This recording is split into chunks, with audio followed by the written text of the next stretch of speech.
And we are live. Hello, everybody, and welcome to Forever Rugby on Forever Sports. And are we ready, ladies and gentlemen? Are we ready? There's a North-South derby. Stormers versus the Bulls. What a game we have in store for us. Kickoff in just over 10 minutes' time down in Cape Town. And Festive Rugby. It's Christmas Rugby. And for that reason, it is the season to be jolly. Tra-la-la-la-la-la-la-la, and all that nonsense. How are we? Let's start checking in, shall we? I'm going to put a poll in the comments. Going to start finding out how we're feeling ahead of the game. It should be an absolute cracker. And I'm very interested to see what everybody else reckons is going to happen in terms of a scoreline, in terms of a winner. Are we sitting on the fence here? Do you think the Bulls will be too strong? Will the Stormers be able to use their home ground advantage and get a result and get their sort of season really going in the URC? Because I still don't feel that they've quite fired just yet. So lots for them to prove to this evening, in my opinion. And apparently a very big crowd set to be there. Apparently they've opened up the top tier stands, for example, expecting to have almost 40,000 people in that stadium. So it should be a really good atmosphere as well. So yeah, I've got a poll in the comments there. I want you to go and vote in it and let me know where you who you think is going to win. And where we at? Just want to make sure I'm on the right channel here. There we go. We'll go through the teams in a little bit and let's start getting some score predictions and stuff like that. I'm busy watching Nick Mallet give obviously some very good punditry. He looks very passionate about life. And yeah, time to sort of switch my focus to rugby after I watched a pretty dreadful Manchester United performance earlier, which was very, very depressing. And so it is now time for me to focus on a bit of ruggers and hopefully watch a game which will make me forget that horrid Manchester United performance.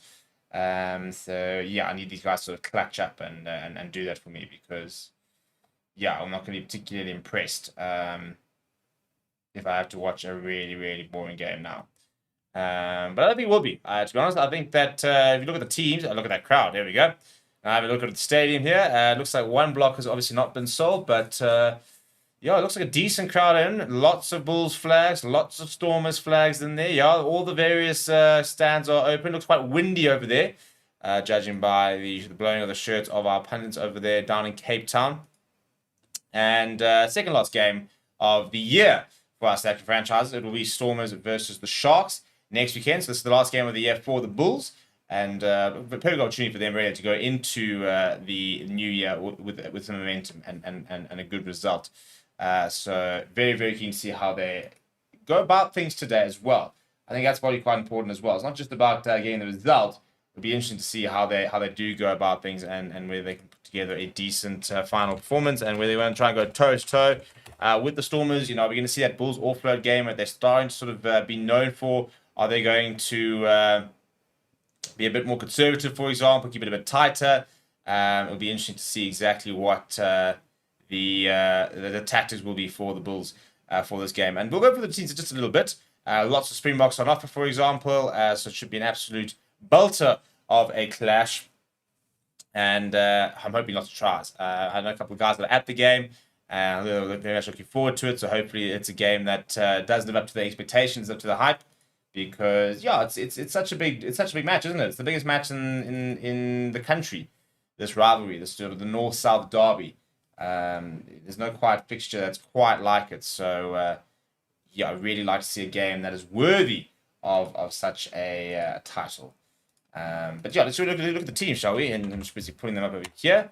A couple of players missing from both sides, to be fair, but still very strong sides, which is probably the main thing. You know, I don't think we're going to be treated to a bad game because of the injuries. We still have so many quality players, so many World Cup winners on the various sides. We'll start with the home side, shall we?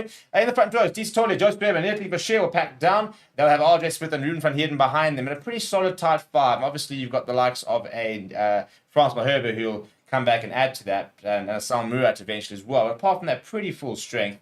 The back row, Dion Free, Ben Jason Dixon, and Hachiba Daimani. No Evan Lewis this weekend. He has got a jaw injury and did not recover in time. Paul de Vet in for the injured Herschel Yankees. He will partner Mine Liebach in that halfback pairing. Leon Zas, Suleiman Hartenberg, the two wings. No Ben Loader, who's got an ankle injury. No Courtney Kassan either. And then David Willemse has shifted to fullback because of the injury to Watchalong, which means that Jean-Luc Duplessis will start at inside centre, and he will have Ruan now outside him. Off the bench, it will be Andre Hugo Fenter, Alistair Pomalo, Brock Harris, Connor Evans, Billy Engelbreth, Keke Marabe, Stefan Unger, and Clayton Blomikis. It is a 6-2 split, trying to use their power to sort of, I suppose, almost nullify that very impressive Bulls pack, which looks something like this. In the front row, Springbok camp attendee, Kara Stennekamp next to Akvanamova and Wilco Low.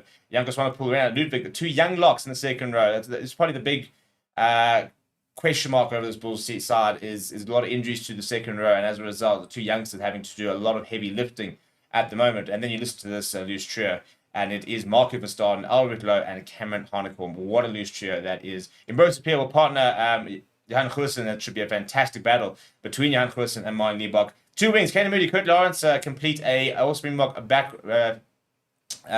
three with Willie Leroux at fullback. In the centres, David Creel is playing some of the best rugby I've seen him play this season, and Stefan Gans, who's playing some of the best rugby I've seen in the URC this season. Off the bench, then, from the men from Pretoria, it is Jan-Hendrik Wessels, Imperial Matanzima, Mornay Smith, Dion Slavitt, Mpilo Gamedi, who's keeping Marcel Coetzee out of the team just through sheer form after the performance he put in last week. Chris Smith in that number 22 jersey, and Sebastian de Klerk at 23. Kiki Johannes, the reserve scrum half there. Very exciting young players, Kiki Johannes, and quite highly rated actually by Jake White. I think he sees him as quite an important player in the future. So kickoff is starting in about 4 minutes time. Players not quite out on the field. So we've got a little bit of time to sort of settle into over here, and I want you guys to keep voting on that poll.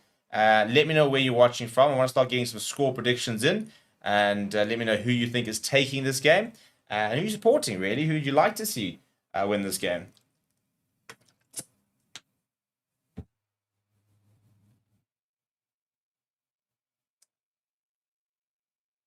We've got some Boxing Day rugby, by the way. Munster versus Leinster. It should be a cool game on Tuesday. We'll be live for that. If you guys are football fans, we are also doing a lot of football this weekend. And so you can go check that over at Forever Football as we're trying to sort of broaden our horizon a little bit. And it's been quite cool to get involved in there. You can go check out a whole bunch of new faces and stuff like that and show your support there. So it's been a cool couple of weeks as we try to sort of expand things here at Forever Sports. Obviously, we will not be stopping our offering. That is the non-stop rugby news. We're just looking to add to it. We've also got our golf podcast, which is back over there on Forever Golf. So lots and lots of stuff for you guys to get involved in if you're looking for other stuff during this festive season. Obviously, we cover what rugby there is, but when there's not rugby, we will be doing some other stuff to keep you guys entertained. We've already got almost 50 votes on the poll, so I want you to keep voting. Stormers seem to be taking an early lead here. Apparently, a lot of people backing that home ground advantage over the form that the Bulls are currently showing. Although having said that, Stormers coming off a very exciting win over La Rochelle. I didn't think the Stormers played particularly well. Sort of burgled it at the end, but to go and beat a decent La Rochelle side and was pretty close to being, I wouldn't say full strength, but it was a very good La Rochelle side. Showed just how much the Stormers side can compete, even if they're not necessarily at their best, which they weren't, to be perfectly honest. So we wait and see exactly, won't we? What will happen, and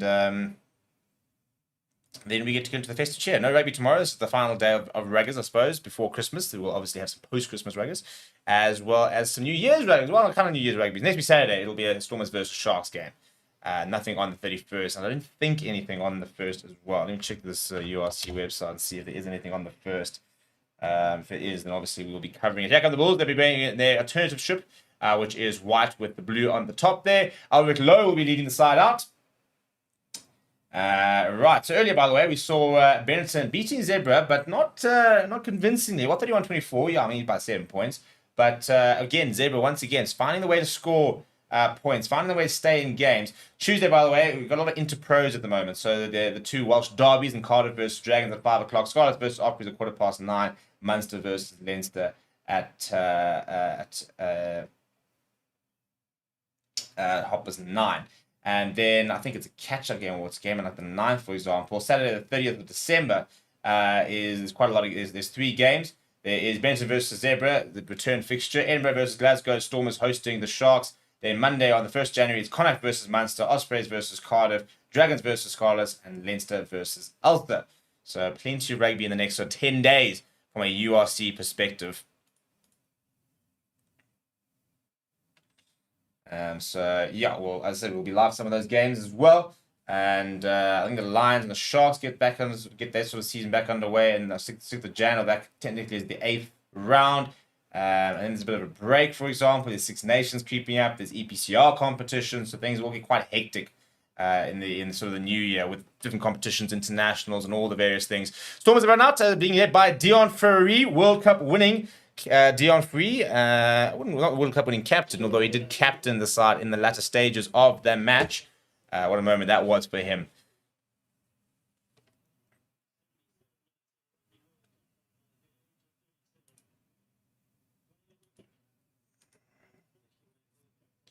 Right, so last opportunity, guys. Get your score predictions in. Get the voting on the poll there. We're up to 66 votes. Let's see if we can get up to 100 votes. It'd be quite cool. And Quinton obviously supporting... well, obviously a Bulls fan, reckoning that all the Bulls should be Springboks. Richard Rees saying TG4 on Ireland has exclusive rights to show the game. Well, there we go. You can, if you're on overseas, you can watch for free then in Ireland on TG4. And saying there's loads of rugby games on the 1st January. What a way to start the year. Test match cricket. Bit of URC rugby, bit of Prem football, and we'll be covering a lot of that.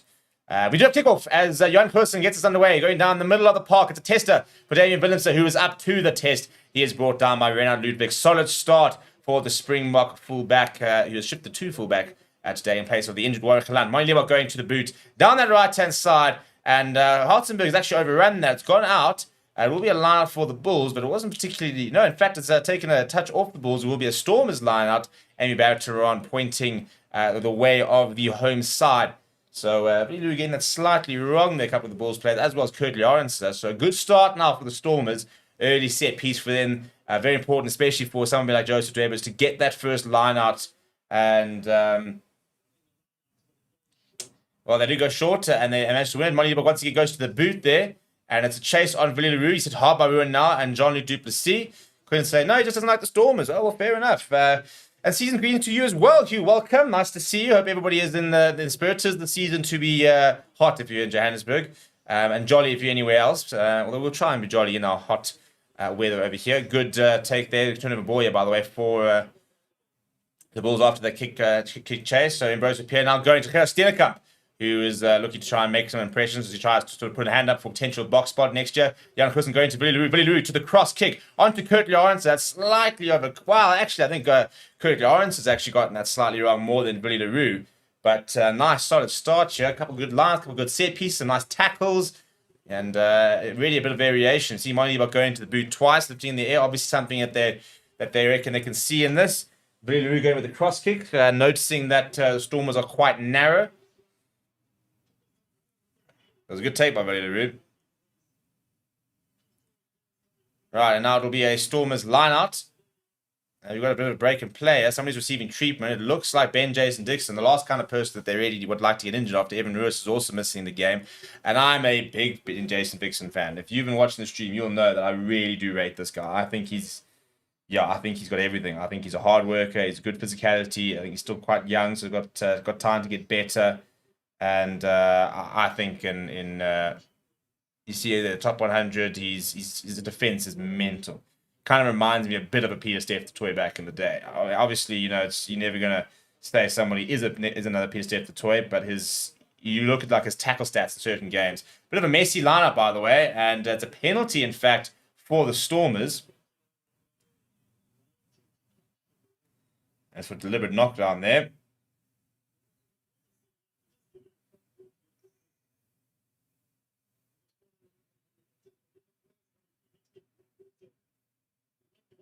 Let's just share this on the socials. Get some more people in the buggers. The buggers into the chat here. You can see Albert Lowe just getting in front of Paul de Vetcher. Absolutely no intention to catch the ball, so a deliberate knockdown it is. As Jake White sternly watches on, a hit back at a journalist saying that this match is not personal.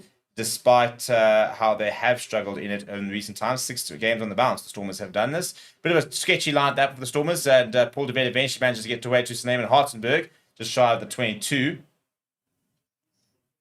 Paul de Vet now going short to Ruben van Heerden. And a solid start to the season as Ruben, and again, somebody as well who I think could be destined for high honours if he can get some good form in.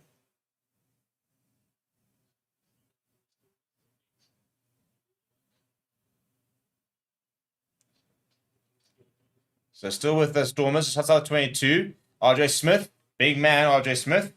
I think if he sorts his discipline issues out, I think he could also be someone who will be fancying a potential block call-up in the future. Penalty right in front of the poles. This could be the first points of the day here for the Stormers. Not rolling is the call. And that comes from a solid carry from RJ Smith.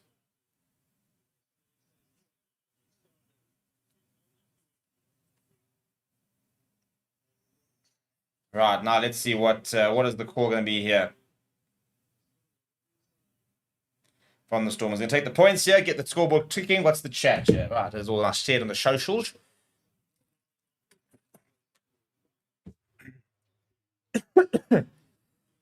Let's see what...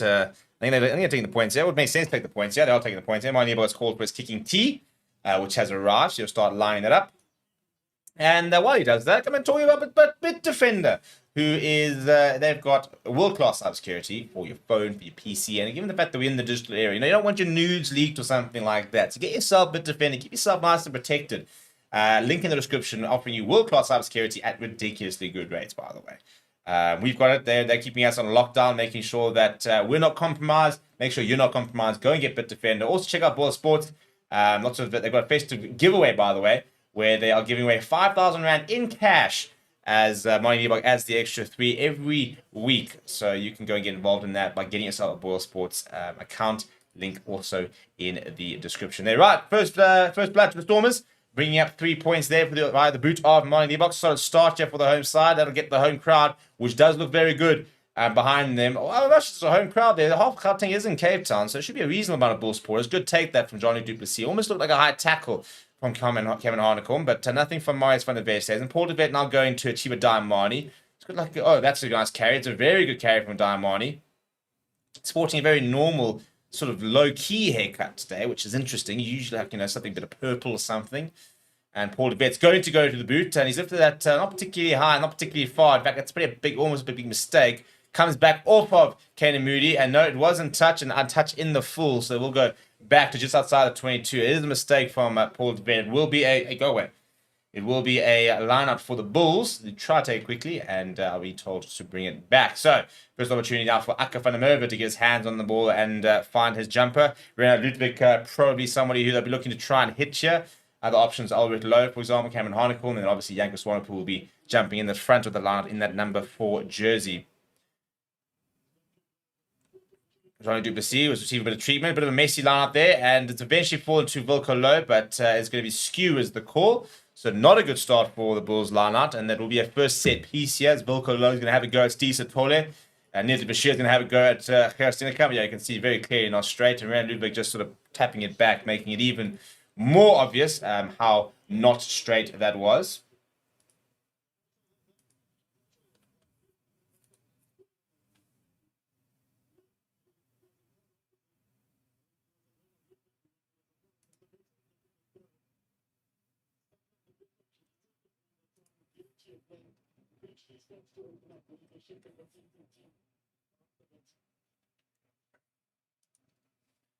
Right, scrum here. Pull debate with ball in hand. Let's see who's going to get the better of each other here.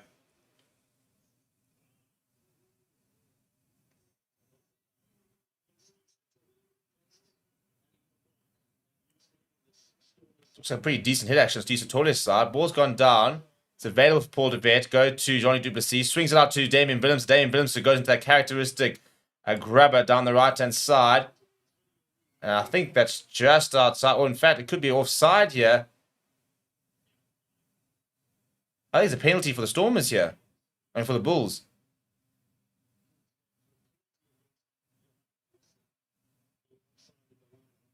Okay, so it's a penalty against the Bulls. Penalty for... David Williams not particularly impressed. He thought he had 50-22.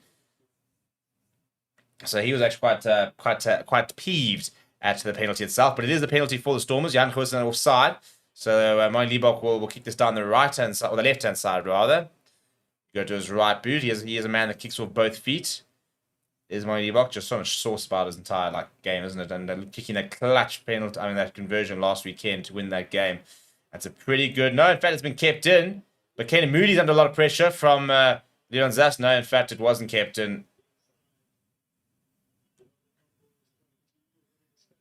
And yeah, really, we're having a discussion with the touchline, but eventually accepting that it wasn't kept in touch, so it will be a Stormers line. Inside the 22, great kick that from Moin Liebach. Almost a little bit too greedy, and almost came a bit unstuck, but not to be. It is still going to be a Stormers line-out. Inside the 22, Joseph Dweber. I reckon this will be quite straightforward. I wouldn't be surprised if this goes short, or else RJ Smith will probably be my immediate target here. Yep, they go to RJ Smith. It is competed for, but falls back to Joseph Dweber. Joseph Dweber is hit hard in the tackle, and manages to get it out to Moin Liebach, and Damian Willemse spins out of a tackle. I'm not quite sure. The referee's going to bring this back here. I'm not sure for what. I think it's a knock-on. Knock-on here. No, in fact, I think it's a free kick here for the Stormers. High tackle is the call. It's a penalty for the Stormers. Right, decision time here. Dion Free, I think he's telling Moin to go to the corner, although Moin Liebach seems to be moving back. No, so I think it's a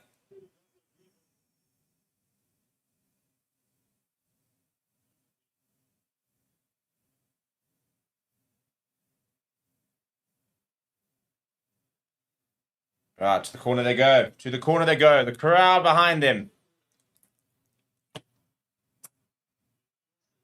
It's not a high tackle. It's a late tackle from Johan Goosen, trying to stamp his authority on Moin Liebach.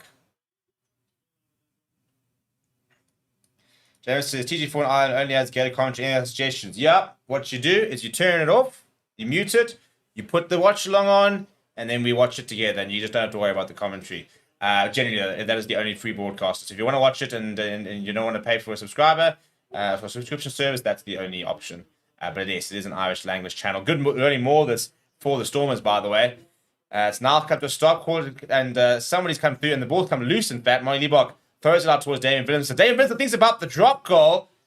I tell you, I think he's got it, you know. He has got it. I tell you, this man is just world class. He just can't do anything wrong at the moment. Damian Willemse, under pressure, decides, no, you know what? We'll just take another 3, shall we? Bang! What a player. What a player.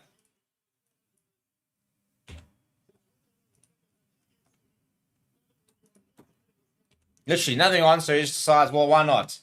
And why not if you're going to be able to do that?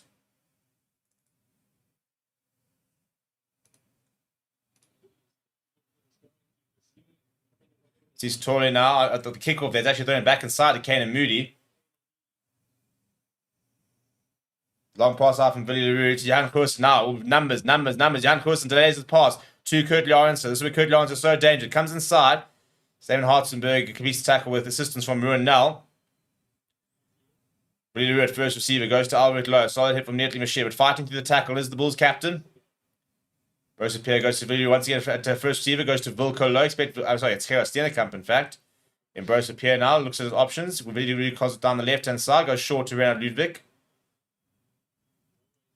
First real opportunity with ball in hand here for the Bulls. Billy LaRue will chip over the top, but it's been snatched up by Ruan Nell. Goes inside to Paul de Vet. Pops it up. It's a bit loose there. Damian Willemse dives on it. Kurt Lawrence all over him. I'm not convinced. In fact, it's a penalty for Damian Willemse. I think Damian Willemse is saying he wasn't released, and Maurice van der West hasn't told him, he's walked him back 10 meters. To be fair, I think Damian Willemse actually has a bit of a point there. I'm not entirely convinced that there was ever a clear separation by Kurt Lawrence. They kind of both dove for the ball. I can understand his frustration, but yeah, I had a word with the referee. The referee didn't enjoy it. Now the Bulls will decide to go to the corner.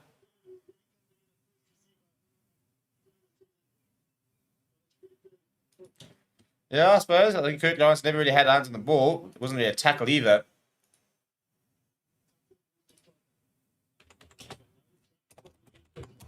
Oh, no jump from Jaco Swanepoel now. The Bulls have got straight. Oh, there, how easy is that? Dreadful defending from the Stormers. Brilliant start for the Bulls. They hit back with the tries. Renard Ludwig, who's gone through. Looked like a bit of a messy maul, looked like a messy line out, and look how well it's worked out.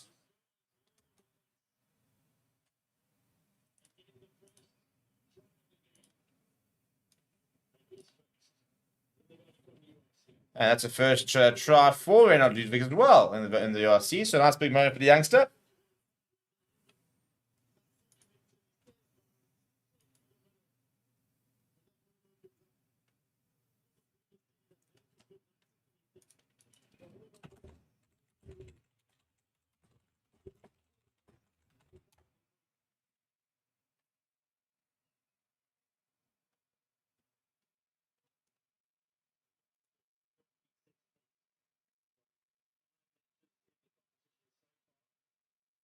I think she's a Bulls fan. That's what I'd imagine. I think she's a Bulls fan. Don't know what makes me think so, but yes. Jan Hurston right against touchline. He's hammered that. He's trying to do inside out. He's put a bit too much on that. So it does slide to the right-hand side. So it'll remain a 1 point lead for the Stormers. But let's have a look at this. No jump from Janko Swanepoel. And yeah, that's the thing. It was set so quickly. The Stormers barely had enough time to really set their more defense up. And they just burst through the middle. And Reynald Ludwig says, thank you very much. I'll take a first URC try. And the Bulls back within a point.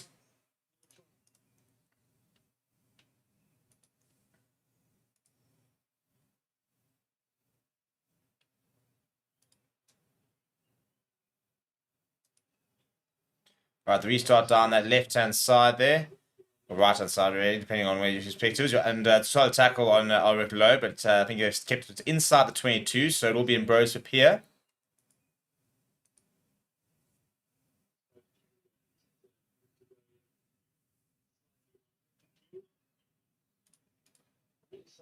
In 22, it's a brilliant kick from Ambrose Pierre. It's an area that I've really rated him. I think his clearance, his kicking for touch is really, really strong. I think that he always finds good distance. And I think he controls the game very well as Ambrose Pierre. I'm a big fan. Very, very big fan of him.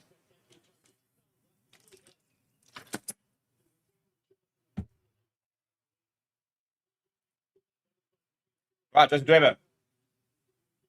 Ball in hand, inside their own half now, Stormers. Momentum shifted slightly towards the Bulls, and that try. Solid line though to go to Ben Jason Dixon. Paul DeVette goes to Achiba Daimani, steps across his left, now looking to work his way up towards the halfway line. Paul DeVette goes back to Marley Liebach. Marley Liebach once again goes to the boot. Jean-Luc Duplessis is after this, but Suleiman Hartenberg is going to give a good, decent chase. And he fumbles, but manages to take it. Very well done by the youngster. Quick ball needed. Paul DeVette does arrive. He is lightning fast. Goes away to RJ Smith. RJ Smith taking Cameron Hanekom back was very upright. The tackle was Hanekom. Pick up and go now from Ruben van Heerden, who's very isolated. And Hanekom's busy having a go at Netling Bashir. And a penalty for the Bulls. He was very isolated there, was RJ Smith. And I think it's Ruben van Heerden. It's Wilco Low of all people who's actually gone over and won that penalty. Not something you'll expect Wilco Low to do too much. Is again the jacket. They're taking it quickly now of the Bulls, in fact. And Jan Hust's hammered this down the right-hand side. Searching for that 50-22. And Martin Liebach has stepped away brilliantly. Done so well. Here's Martin Liebach. Look for options. Now he's giving away to Leon Zas. Big tackle that on Leon Zas, though. Available for Paul DeVere. Pops up to Joseph Dweber. Joseph Dweber takes the hit. Copes pretty well. A couple of players coming in to help him out. Storms have done very, very well to keep this ball. Because at one stage, like with that Bulls chase, it looked like they were in trouble. But really well handled by Martin Liebach in the end. And now Paul DeVere is inside the 22, so he'll be able to kick this to touch. And no, looking for distance rather than to touch. Really goes inside to Kane Moody. Now Kane Moody's first touch of the ball. Drifting nice to the side. Hartzenberg gets over him. Ball's available there for the Bulls. Bruce Pierre goes down the left-hand side. Janko Swanepoel. Driving hard. Back down the left-hand side. Into your options. Bruce Pierre goes to the boot. Kurt Lawrence. Well, this is going to be a battle of the pace. Kurt Lawrence gets it through. And Kurt Lawrence, the pace, the skill, the finish. Bang, bang. Bulls score 2 tries. Take the lead. And I'll tell you what, this is one hell of a start to the game. But once again, it's Ambrose Pierre just pulling the strings there. Notice that there's nobody behind. And unfortunately, in a foot race between Ruan Now and Kurt Lawrence, it's always going to be Kurt Lawrence who's going to have the legs there. Favorable bounce as well, must be said. Bounce to the left foot of Kurt Lawrence. But That there is so good from Ambrosio Pierre. Just waits and then puts the kick in behind. It's perfectly weighted as well. Liebach trying to get across and just calm. We might actually have a check here from Marius van der Westhuizen. Not entirely sure what he wants to check.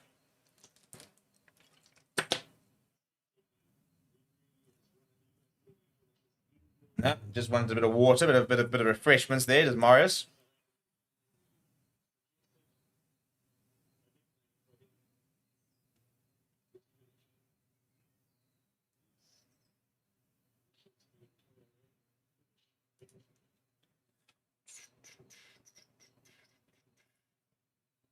Right, Jan Goosen. Yeah, it's another one missed, actually. He's not been easy ones, but he's a better goal kicker than that, as Jan Goosen. One of the leading point scorers in the competition so far.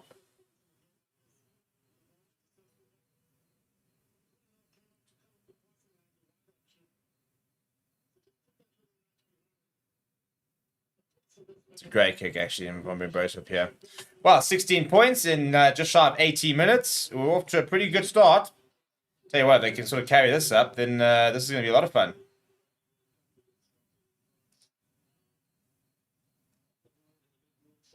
Now, Janko Swanepoel's a great take from him. Vilko Low doing well to keep him up in the air as well. Penalty, though, from obstruction. 14 against Kanan Moody. So penalty for the Stormers. Coach killer. Absolute coach killer. You go score a try, get yourself in the lead, and then you can see the penalty off the kickoff, and all of a sudden the opposition's got an opportunity to try and score some points back. So very frustrating moment that from Jake White. No, they're going to take the points here, the Stormers, try and get themselves within 3. Interesting decision that. It's not the easiest kick. I suppose it's not too bad. It's about 20 meters infield. Well, you know, it does kick off his right when he kicks for goal.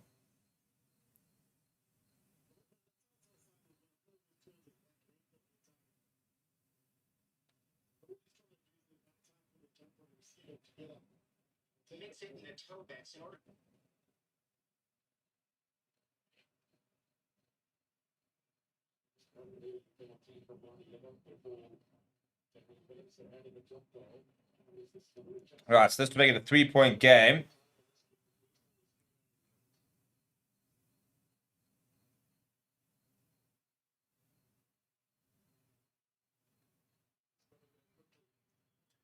And the clock almost running out on him, but he's struck it pretty well. Should split the poles, does split the poles. Very nice kick there from Marty Liebach, and the Stormers back within 1.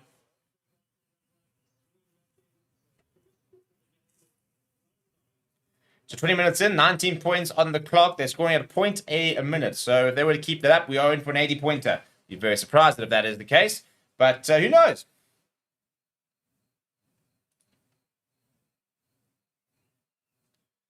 Johnny Duplessis underneath that takes it pretty well, but just lost the safety of the 22 here. So Paul de Vet won't be able to kick into touch. In fact, he's going to go shorter to Achiwa Daimani. He's got that characteristic, that step onto his off his right to the left hand side, just to create a little bit of a gap, and then he goes. Well, he makes a few meters. Joseph Weber, a little more direct, as you'd imagine, from the big man.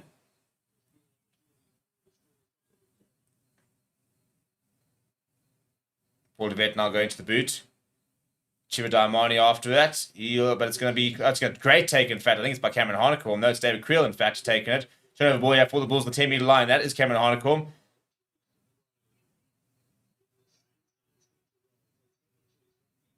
Billy LaRue fires it out to Jan Goosen. Jan Goosen onto the left boot. Kicks it straight into the hands of Damien Willemse. Damien Willemse, yeah, I think searching that 50-22, just wanted to kick it over the top. Wasn't his best kick. You can see he's a bit frustrated, but the net result's not a bad one. Pushed Bulls back into their own half for a line-up with them. Wasn't the best option, I think, from Jan Goosen. Well, I think maybe the option could have been right, but the execution just wasn't quite there.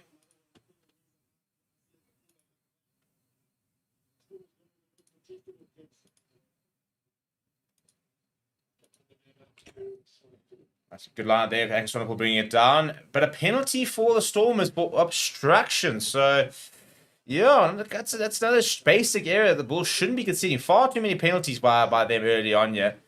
Martin Liebach, I think, might fancy the points here.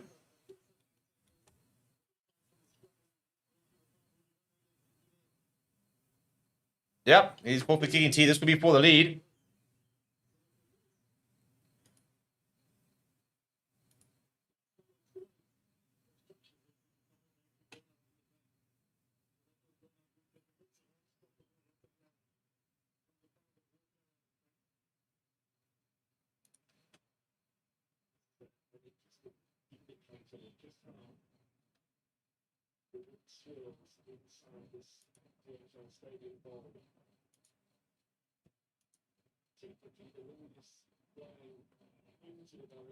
A lot of wind over here for Moini to contend with. But he's backing himself here.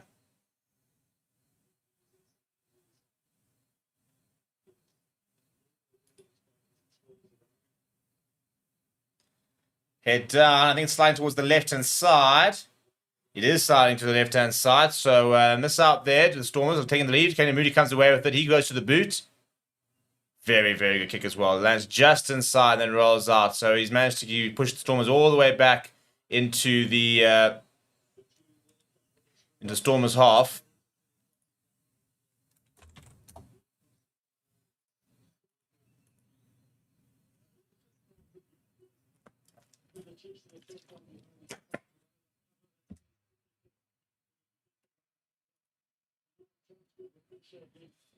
Right, Archer, just short of the 10-meter line here, as we are 23 minutes into the first half. It's a 4-man line out. They got a Ruben van Yen, and he just taps it back towards Paul de Vet. Gives it to Leon Zas, shows, and goes. Eventually, the door closes on him as Karastinaka makes the tackle. It's just from Raya Ludwig. Chiba Diamani runs into the referee. Very different type of 8-man to Evan Rose, but can be quite just as effective with his ball carrying ability.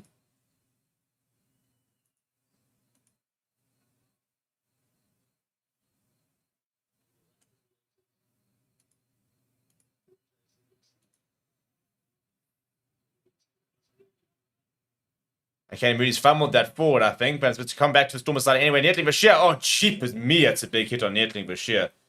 But straight through goes Dion Ferry. Oh, he's got nobody in front. It's got Paul de Vet. Paul de Vet's got a lot of pace, but what a tackle that is from Kurt Lawrence. Mighty looking for options. Pops to Johnny Duplessis, goes back on the angle. Fighting hard, and he's gone over. Well, it's pretty poor defense, but I'll tell you what, somebody who felt like he had to silence a few doubts, and a lot of people weren't impressed. You start inside center, and Jean-Luc Duplessis, look what it means to him. In his 50th appearance, he goes over for his try.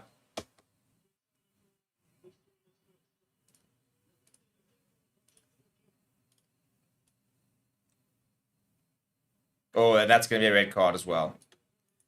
And we're going to see a red card, I reckon. I said it was a big hit on Nettling Bashir, and Gerard Stenenkamp, but led with the shoulder, he's hammered into Nettling Bashir's head, and that I think we're into red card territory, yeah. This is big trouble now, yeah, for the Bulls. Great tackle, this from Kurt Lawrence. Bang! Just short. And then Jean-Luc Duplessis decides to come back on the angle, working really hard. I think it's actually Dion Ferry who basically helps throw him over. But they're going to have a look at that tackle, and I think Gerard Stenenkamp is going to be very, I think he's in trouble, yeah.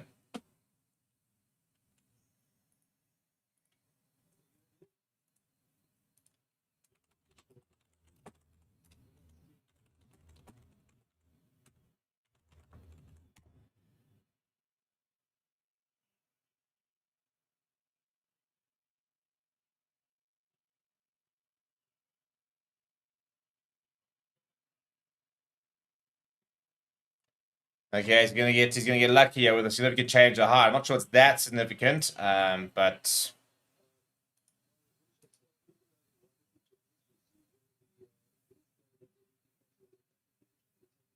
yes, the team I think is pretty convinced here. I think he's saying, hang on, Morris, before you make a decision, let's just look at the wider picture here. Nettling Bashir doesn't really change his angle. I'm sorry, he doesn't. He's pretty much that height going into the tackle for the last 4 or 5 steps.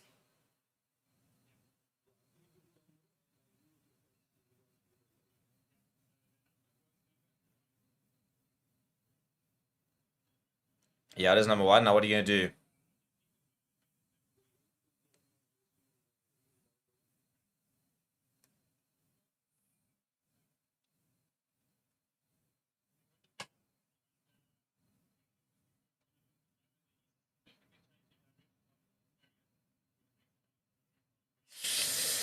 Yeah, I must admit, I think the interpretation of a significant change in direction or angle, yeah, I'm not entirely convinced. We don't want to see a red card, but I think he's gone very lucky there. I think he's gone very upright with a lot of force, and I'm surprised about that.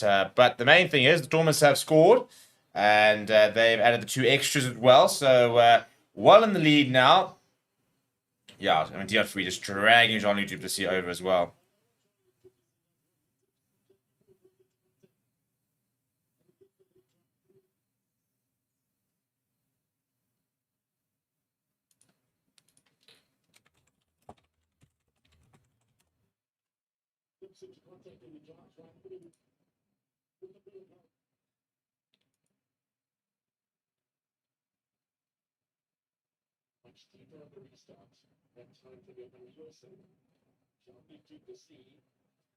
Big kick there from the kickoff, and Villaroo goes wide to Johan Hurson. Johan Hurson lifted high in the air for himself to chase. Brimsa, it's actually spilled, gone back to the side of the Bulls. Now it's back to the side of the Stormers, and Moneybuck steps away from Albert Low, gives it to Ruben van Heerden. And there must be, I think it was a knockout somewhere. The question is by who.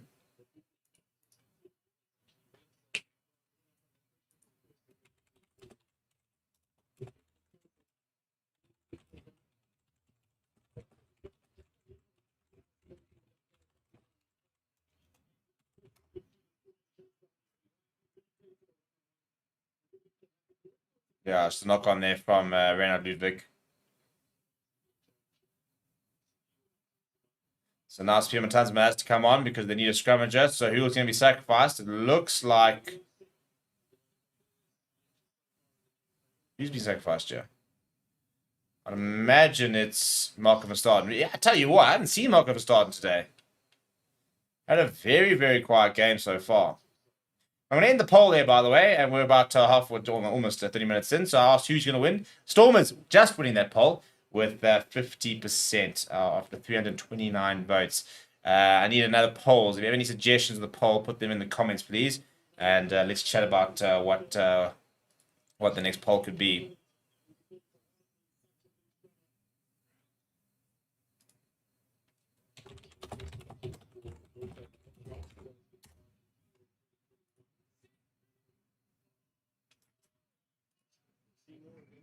We have a reset here.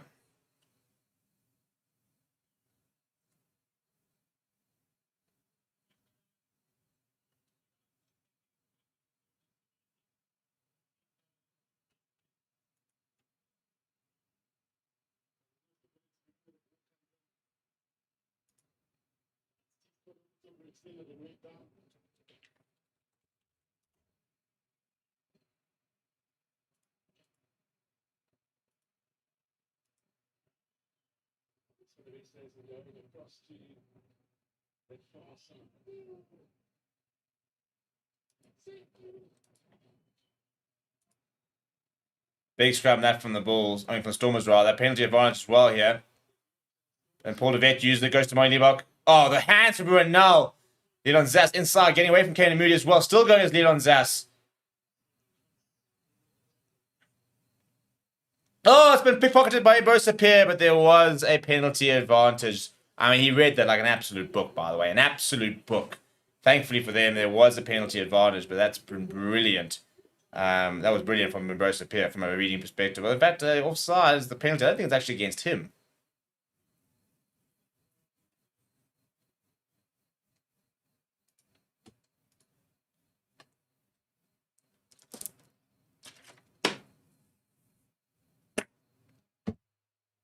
It was Blooming Eustace, by the way. That's by the way. I need to get myself a new one.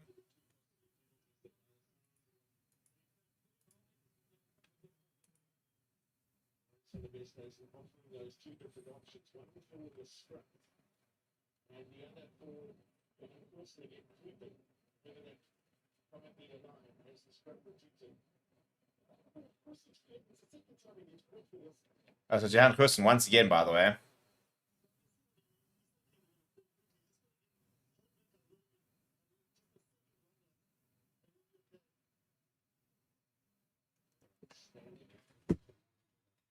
What a kick that is, Watchalong, by the way. And the Stormers about 10 meters out now.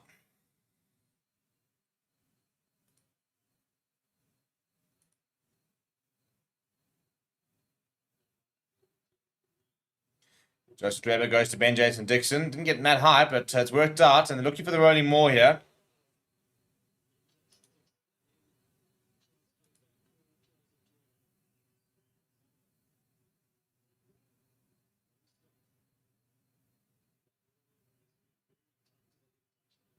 Once is the call. Got no real options here. Now I think the penalty advantage coming through. Paul DeVette using the ghost. Johnny Duplessis, good hands. Damon Lebo got the cross kick.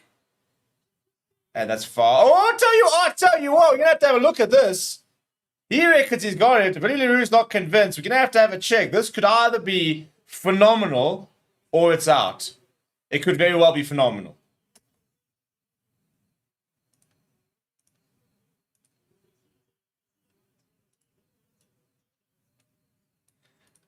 And that's the advantage of having a Jean-Louis Duplessis at inside centre. The hands there from him. Fly half hands.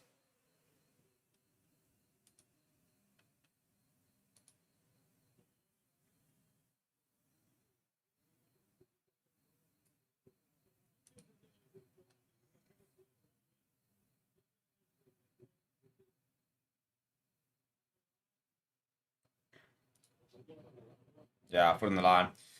Foot on the line. Yeah, I did wonder initially, and Billy LaRue definitely thought it was. I think that'll see. Yeah, it's foot on the line there. Close. It's close. Nah, it's foot on the line there. Even that, you can kind of see it is. Previous angle shows it on the line, yeah.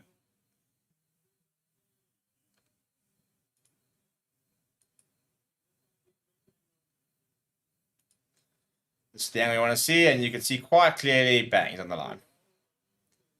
That's an easy decision to make here, lads. Just look at that angle. Don't need to look at the other angle. That's the angle. Put it on the line. No try.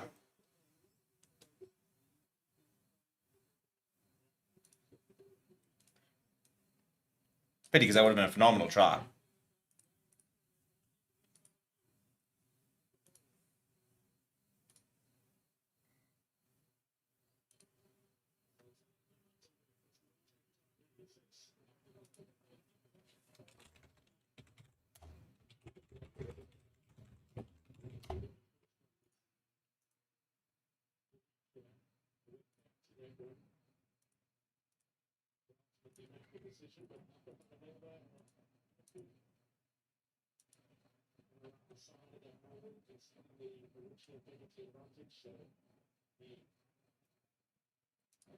Right, once again, they'll go to the corner here. All the Stormers searching for another try. Try and exploit that one-man advantage they've got with Kirsten Cup currently in the sin bin.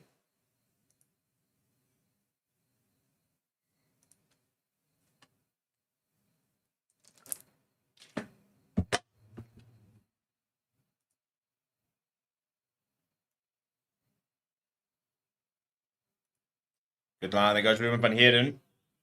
And they've turned around. But it looked pretty well set. Looked well set. And they're over.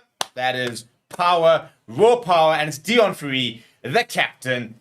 Captain Fantastic, who goes over. The Stormers have pitched up and they're starting to turn a few screws now. Slow start. But Dion Free has said, no, we're back in this now, boys.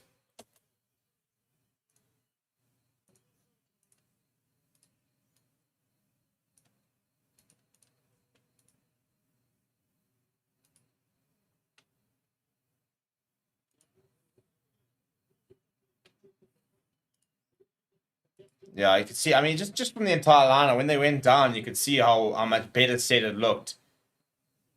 And as soon as it started to come, well, also, I mean, the Bulls with the one-man advantage there with the Storm, there's one man down there. Always going to struggle to stop that.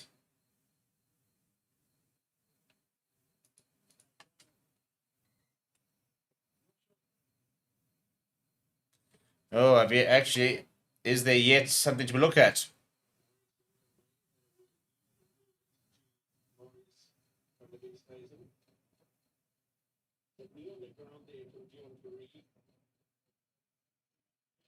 Looking at potential double movement here.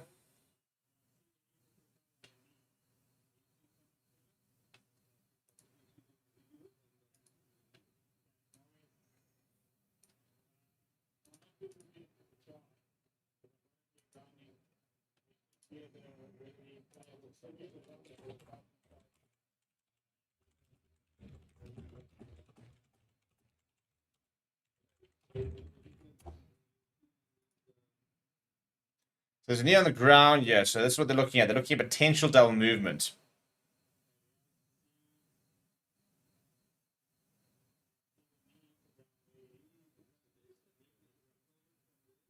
And then his boot goes over.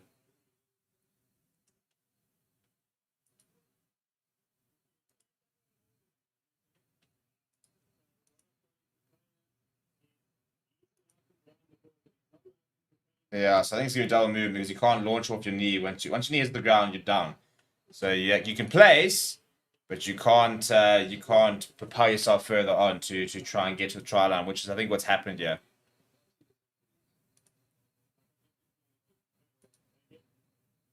Yep. No try after all that.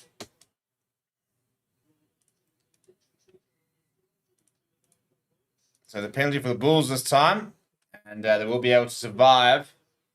That's 2 tries ruled out within what, 4 minutes basically.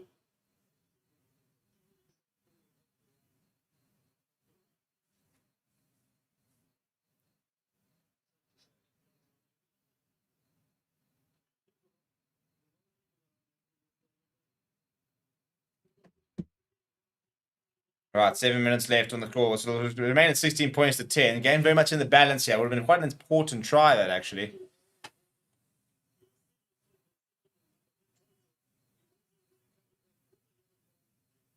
Akvanamova goes to Albert Lowe. Good take from him.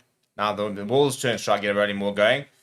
They're looking to try and enter the Stormers half, which they do. Akvanamova breaks away. Good tackle from Ben Jason Dixon. Taking a while for Akvanamova to be able to get that ball back. Advantage for not releasing, or not rolling away. So penalty advantage now for the Bulls. Chip and chase from Willie Leroux. Temachans is after. Dave Williams is well positioned, and they'll go back for the penalty.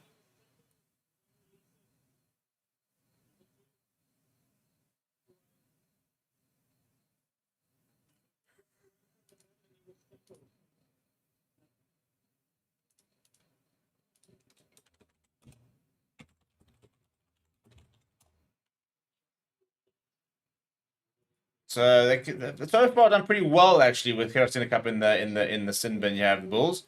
In fact, they can get another penalty here. They might even be able to sort of have step a line with Heraclina Cup back on the park. There's 50 seconds left on that yellow card.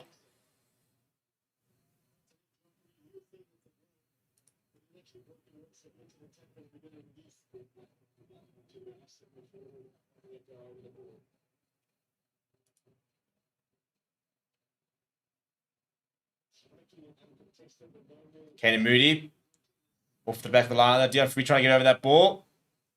But failing low now. So the tackle from Joseph Dweber as well as Neil Bashir. Peter Matanza puts his head down. It'll be his last couple of contributions here before Christina comes back. Cameron Harnicum on the angle. Make a couple of yards. Presenting well from Prepare as well. Yanko Swanepoel wrapped up by Neil Bashir. Dion Free lurking. Puma Tanzima, another solid caveman. Penalty advantage here for the Bulls. Bit of a roll of the dice. Chip over the top for Billy LaRue. Straight into the hands of Damien Williams. But a penalty advantage for the Bulls anyway. A couple of Bulls fans not particularly impressed with life over there.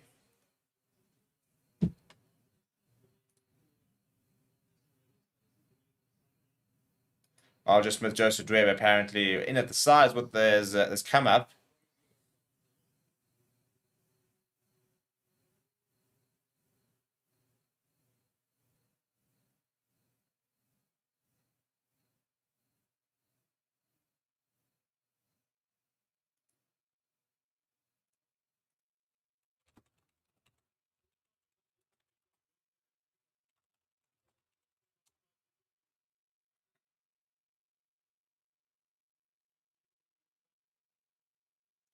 Right, decision time. Now, Kirsten comes back on the park. I think. Yeah, there he is. Decision time here. Mark Verstappen obviously means comes back on as well. Scrum could be an option here for the Bulls. They also do love a tap and go.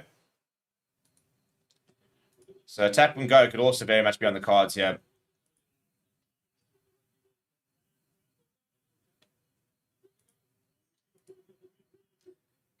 Do I lie? Tap and go it is. Albert Lowe. No, now's the shuffle. And both prepare. Taps and goes. 2. Albert, sorry, it's 2 David Creel, in fact. Solid K from him. Pick up and go. Big counter came from the Stormers. Yakaswana picks up and goes. Wilco Lowe working really hard. Pick up and go. Just short as Marco Verstappen. Stefan Gans one said he's desperate for it, in fact. Rosepier goes and he throws. Oh my lord, that's a huge pass. Not sure it was the best pass. Cody Arns just had to go all the way back to try and clean up. And then a bit of pressure. Jan Goosen there as well.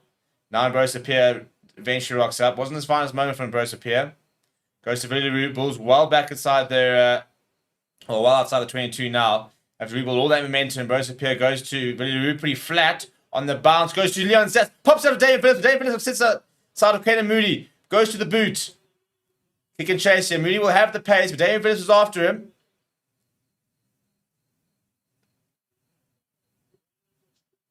Very, very well done by Kaden Moody to keep David Phillips up. That's very well done by Kaden Moody.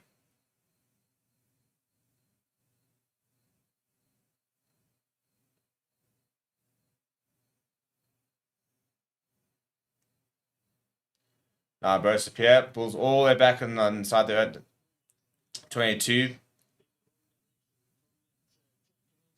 Yeah, so that's not gone well. So take a quick tap from a penalty and basically land up on your own 5-meter line is not the Bulls' finest rugby. It wasn't the best pass for Villaroo. David Williams, they're going outside. I think it's the right option, actually. Just put it to the boot. Just need to make the tackle on Kaden Moody.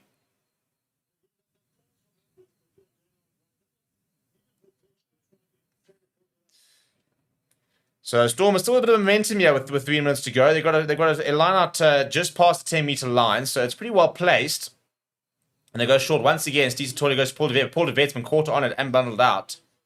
Entirely sure what happened there from Paul DeVet. It's just almost, I think, just caught napping a little bit. Bruce Pierre was alert to it. A solid game so far as Bruce Pierre, apart from that really poor pass, it must be said.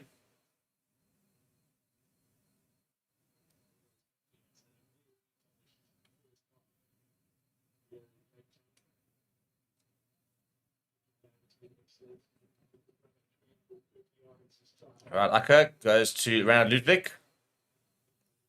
Pretty well set more as well, making a few yards. Like Van der Merwe controlling things at the back here. Just under 90 seconds. Van der Merwe fires out to Jan Goosen, who goes to Stefan Gans. Stefan Gans, you haven't seen a lot of him. Good tackle that from Johnny Duplessis, half tackle. We were now completing it. Monty Lubov trying to get over that ball though. Ambrose Pierre, eventually available for him. Goes to Jan Goosen. Jan Goosen sees half a gap. What's another good tackle from Johnny Duplessis. And it's a knock-on from the Stormers. So it'll be a scrum for the Bulls with a minute left on the clock.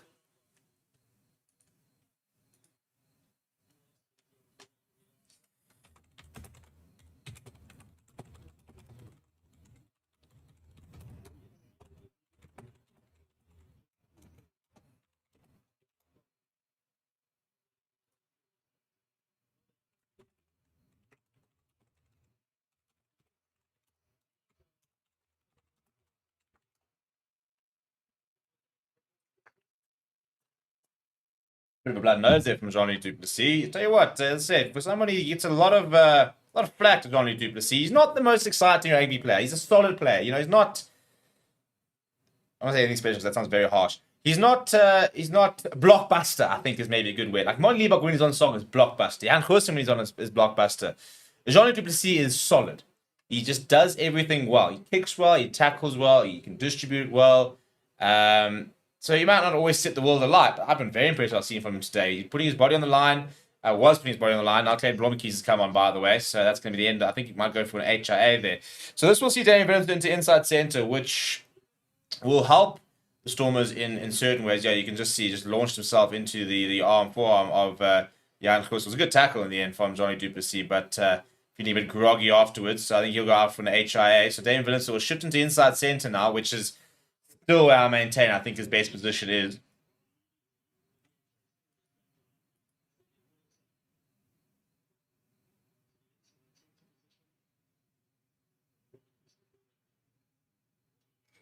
Yeah, big scrum penalty there for the Bulls, yeah.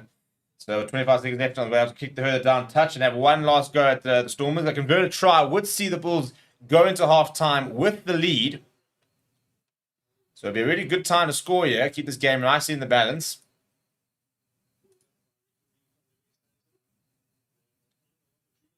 Decent kick, very good kick, in fact. So inside the 22, the Bulls go.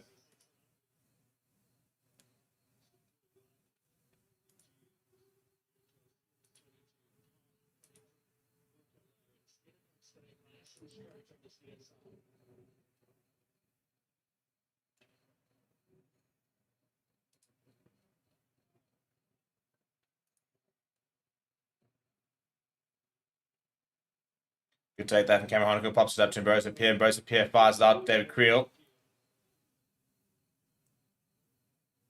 Back of an Merva. Rush defense on him.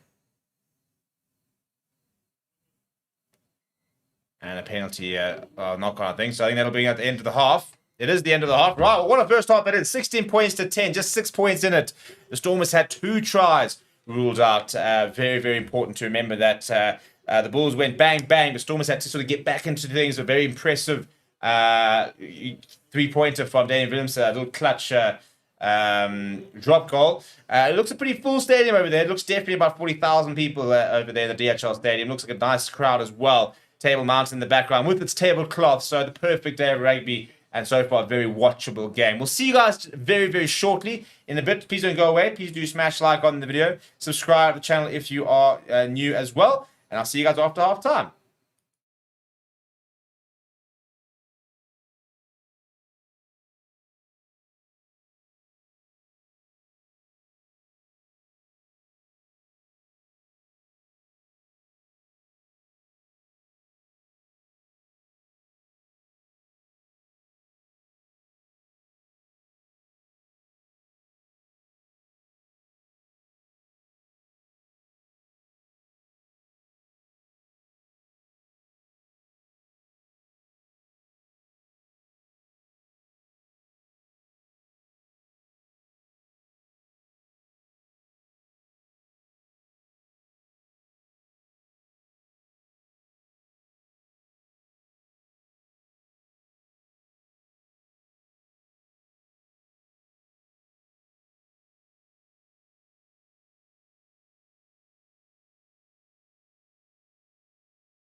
Right, we're back. Welcome back. And Stormers leading 16 points to 10, but the Bulls very much in this game. Stormers had a couple of tries ruled out, keeping them down. Yeah, the big thing for the Bulls is they're staying in this, and I reckon a very big half to come. So welcome to the stream if you are new. It's a good take from Ambrose Pierre off the kickoff, and Damien Willemse having a good chase. Right, so Jean du Plessis, by the way, went off and has not returned from the looks of it. So Damien Willemse will continue at inside centre, which is an interesting thing because obviously you lose him in full back, but I just think he's so good at inside centre. I think he's just so much, at such a point of difference for me. When Dan du Plessis is there, then you're sorted. You've got a world-class inside centre, and you have Dave Willemse at full back. Now you've got Watchalong, now you've got options. Decent kick there from Ambrose. I don't think he's too particularly happy with it, but he's found a decent clearance. It's the main thing. Let's go to some of the comments. Spanky said, can't wait for the second half of South Africa's greatest rivalry where one side wins every time. Yeah, listen, not quite, mate. The Stormers have won the last 6, and before that, the Bulls won the last 6 before that. So if you go to the last 12 matches, it's actually 50-50. Jake White was very quick to talk about this. An interesting inside ball there from Chiba Diamond. He's in Hartsburg is going, but forward is the call. So yeah, I mean, I'm actually trying to see if I can find the overall head to head, yeah, like in history.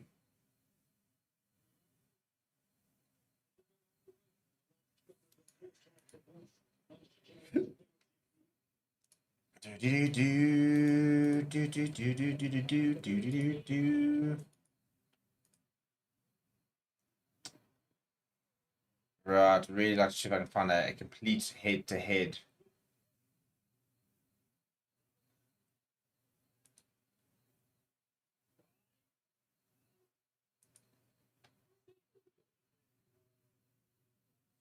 But yeah, it's not as one-sided as you might imagine, to be fair.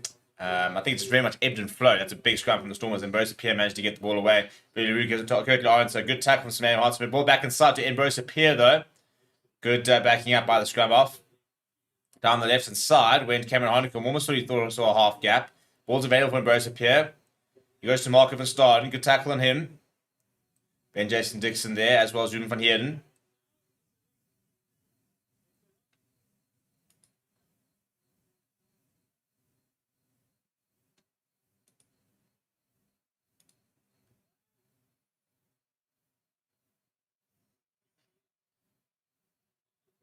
Marco van Staden cleaned up by, I think it was actually charged down there. Not a great kick there. Now Stormers turn over possession. This is where they can be so dangerous. What a take that is from Damien Willemse. So go short too. Leon Zaz pops up to Ruan now.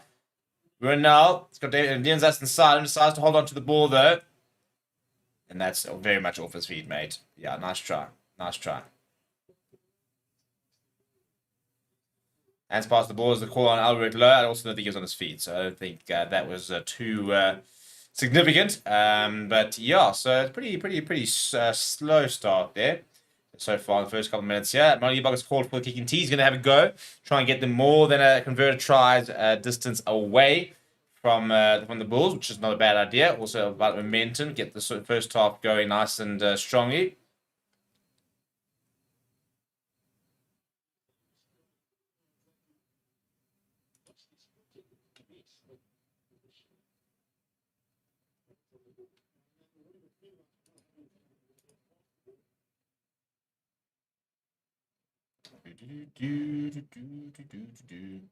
Right, so let's see. Money had to keep well in the first half, except for that wide. But it's quite blustery over there. You can see Jan Kussum struggling with the win. His first conversion attempt to try to keep it nice and low, and basically he's cut it and sort of banana it a little bit, and just it made it right. Then he tried to be a bit more orthodox the second attempt, and that went down the left.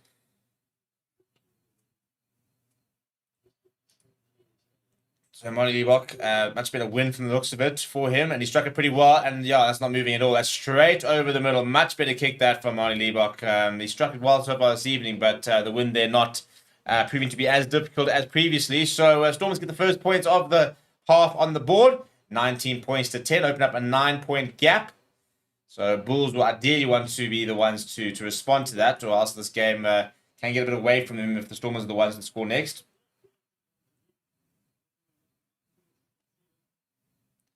Deep restart there. Caden Blomeke is on for Johnny Duplessis. Gives away to Ruan now. Ruan now decides to shift to the side. Away from one. Still going to Ruan now. Bench decides straight. Just outside the 22. Pretty central. Pick up and go from Achiba Daimani. Always a bit of a slippery customer. Now Paul DeVete goes back to Maribok. He goes to the boot. Kurt Lawrence underneath, and he throws away to Lorraine Hottenberg.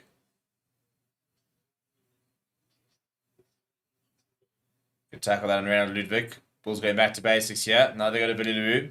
Billy LaRue going to Jan Koos. Jan Koos firing out to Creel, firing out to Cameron Honeycomb, finds stuff on the wing. Comes back inside as Cameron Honeycomb, brought down by a combination of Ben Jason Dixon and Damien Willemse. Rosa now goes to Jan Koos, who fires to Albert Lowe. Soft hands, but he's given away to no one. We went now with a bit of space. Puts it to the boot. Leon Zass is after it. Cameron Honeycomb, that's very good pace from him, but he's right up against the touchline. Does very, very well stay in under pressure from Shiba Daimani. Ball, however, has come back to Stormer's side. Now, Bulls are a bit fractured here. Ruben van Heerden does straighten. Dame Willemse, ball over the top. It's been knocked backwards. Stearman Gans gives away to Cody Lawrence. So Cody Lawrence steps inside. Good tackle coming from Dame Willemse. There's eventually a whistle. I think there's a knock on here or a penalty. Not quite sure what the call is here. Wait to see from the referee. Right, so there was a knock-on from the Bulls. Not sure it was the right option, actually, having Dave Willemse to go to the boot. I feel like I could have kept that the ball in hand a little bit more.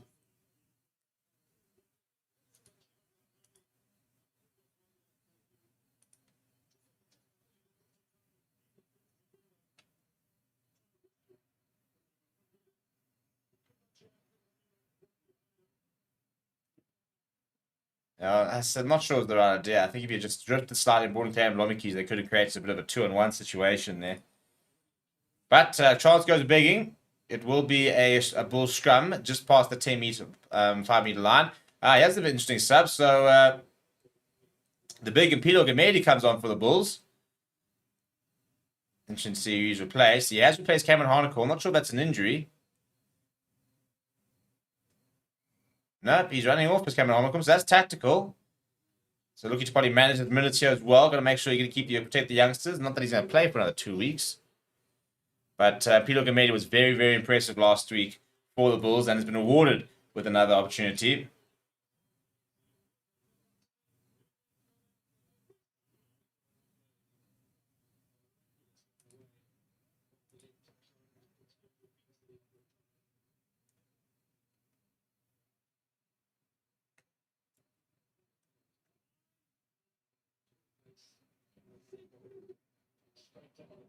Down goes the Bulls scrum, and it will be a reset here.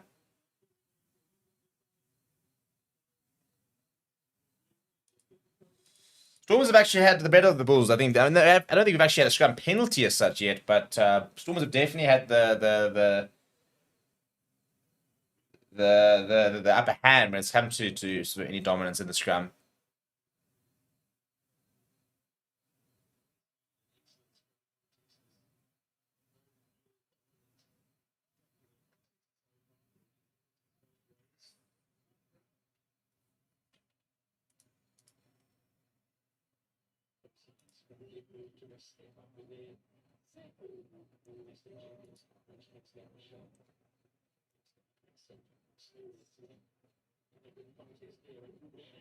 Pugamedi, it's a good offload again. And Bruce appear. Seeing a bit of space now. Ball over the top towards Villaroo. Villaroo quickly fires out to Kanan Moody. Kanan Moody's going to chip and chase here. Good covering there from Hartzenberg. Kanan Moody now on him. Stormers back inside their own 22. Dion Free goes to Clayton Blomikeys. Ben Blomikeys goes himself. Slightly isolated, but support arrives. Dion Free picks up and goes. Ducks underneath the tackle of Johan Kursen. Finds it a couple of yards. Villaroo begins to retreat.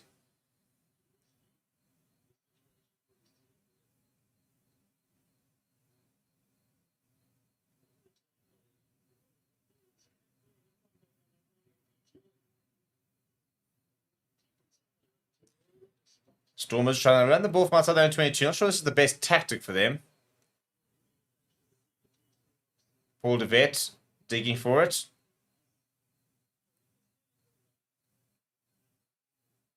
Taking a while, here's Paul de Vet. Fires out to, oh my goodness, Ben Jason Dixon just wears a pretty big hit. In fact, he stayed down as Ben Jason Dixon. Big hit from Mpilo Gamedi. I'll tell you what, Paul de Vet, line him up here. I think it's a perfect tackle, actually, from Mpilo Gamedi. I think he's hit him right in the chest. Or was it the chin? Is it on the chest? I think it's to... He stays straight down. I think it obviously is his chin, given the fact he's receiving treatment over there. He hit him hard, though, to Mpilo Gamedi.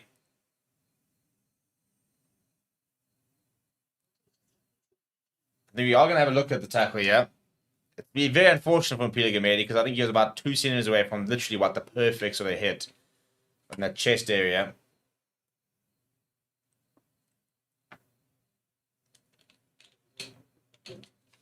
But he's gone down clutching his jaw, so...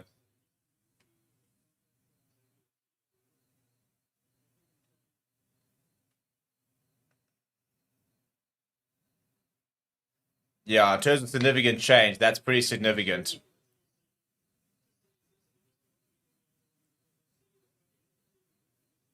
Yeah, I was about to say, Peter Gamedi's gotten quite nice and low here, and Ben Jason Dixon's dropped quite quickly.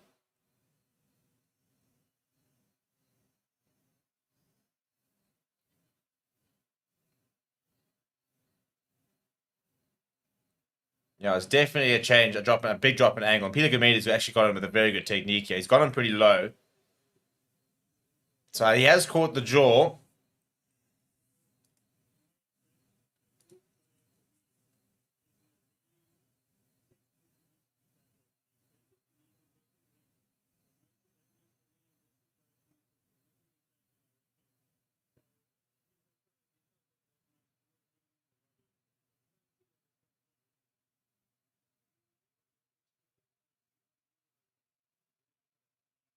Yeah, no foul play is the call here. I think it's the right call, to be fair.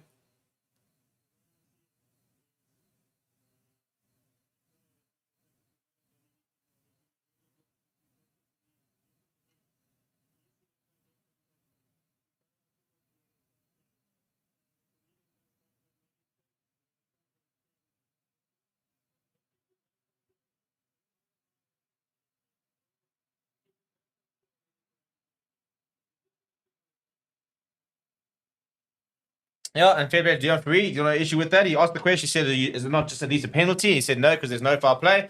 So they'll restart with the scrum for the Stormers. I don't mind that so much. I think that's about right. As I say, I think Peter Gamedi is going in a really good position to make the tackle, and yeah, I think Ben Jason Dixon goes up and then goes down very quickly. So there's a big change of height there. Peter Gamedi is in a very good position and can't do anything about that. So we start with the scrum. It'll be Bulls ball. Ben Jason Dixon is up and okay, which is probably the main thing here.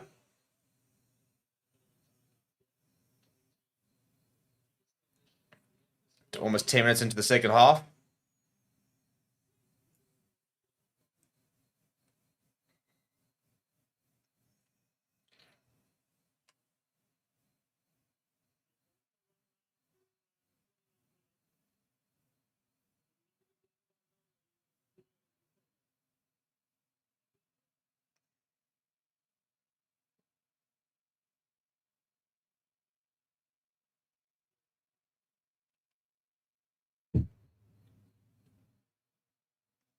Right, Mexican wave rolling around the Cape Town Stadium, which sort of gives you a good indication of just how many people there are in the stadium.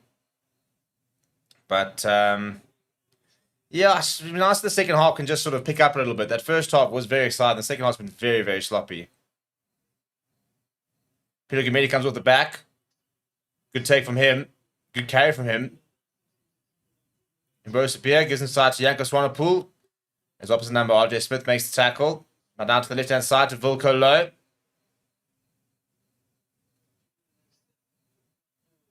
Hume van Heerden. Good tackle on Creel. Ambrose Pierre goes to Stefan Gans. Now Albert Low goes himself. The Bulls captain for today. Ambrose Pierre popping up to Mark Evan Staden, who's met well in the tackle. Andrew Hugo Fenter onto the park, by the way. Aka van der Merwe, a little bit upright. Eventually managed to bring himself down. Peter Gamedi now. Ben Jason Dixon taking out his legs. Vilko low now. Now, Villaroo. Long pass out wide. We've seen it so often. And Caden Moody. What a finish.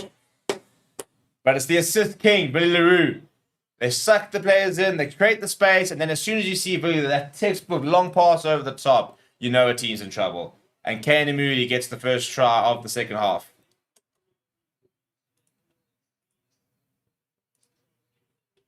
I mean, that is basically why you signed Billy LaRue. That pass there, that moment right there is why you signed Billy LaRue.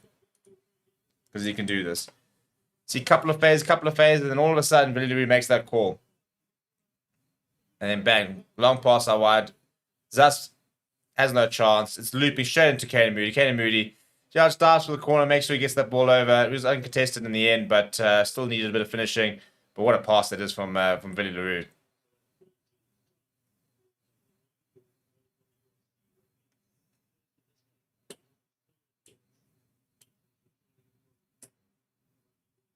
Right, Jan Kirsten, he's been successful in his first two. And that's a much better kick from him. Right up against the touchline and then straight down the middle. That's a much better kick. And it's a 2-point game all of a sudden. With still 20 minutes to play. But look at that. It's that long pass. We've seen it so many times. And you can just, it's coach's nightmare. You see that pass and you're just going, oh no, not again.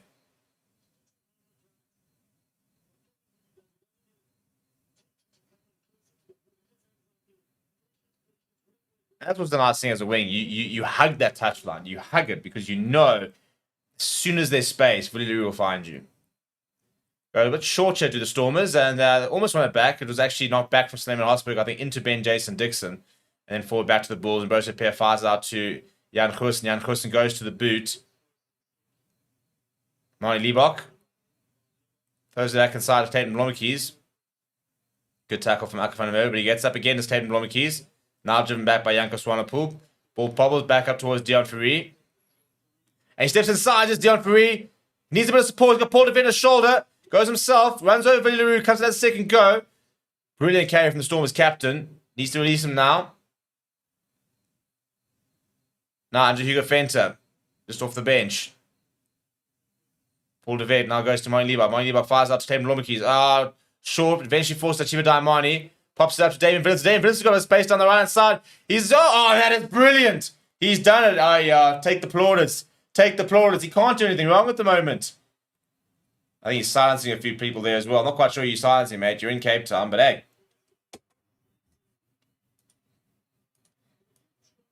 Well, they're gonna have a look at this, I reckon. But Damien Willems is convinced, absolutely convinced he scored this.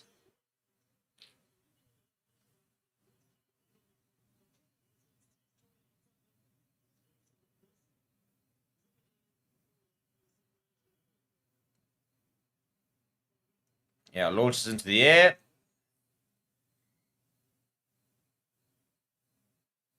There's the separation. No, I think it's okay. You can have a look here at the finish.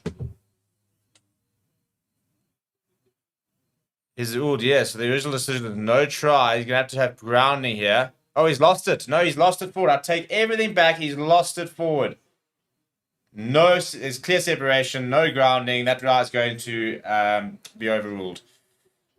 Nah, a couple of Bulls fans might be silencing him now, to be fair. That might backfire.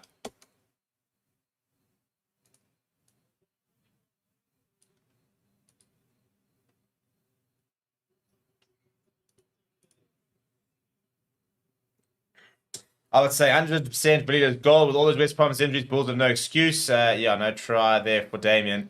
Not very impressed with John Dobson. Very nervous watcher, Dobbo.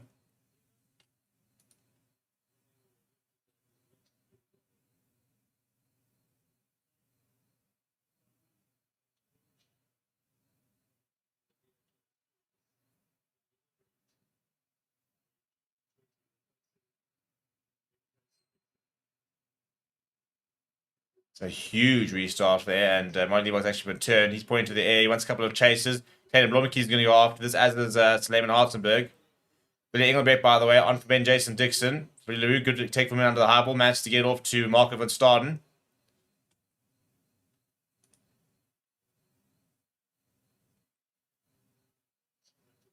And Swanepoel now, carrying it up.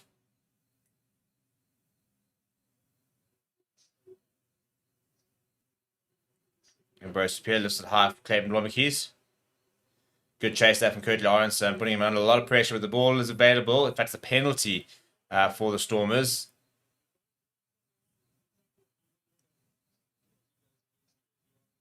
From the side is the call. Probably a penalty that the Stormers need now. Just need to slow things down a little bit. And I know they just did almost score a try, but the Bulls are playing good rugby now, putting them under a lot of pressure.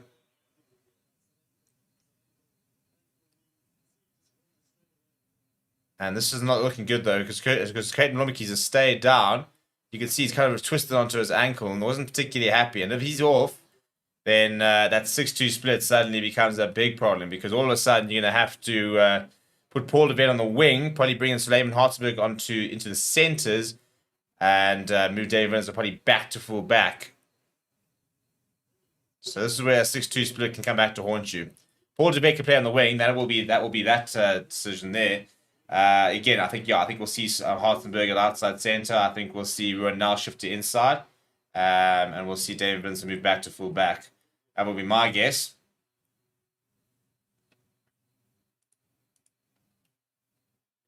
He's going to try and play on your Clayton Blommeke's, but that ankle didn't look good. He looks like he's in a lot of pain, so I'm not sure he's going to be able to.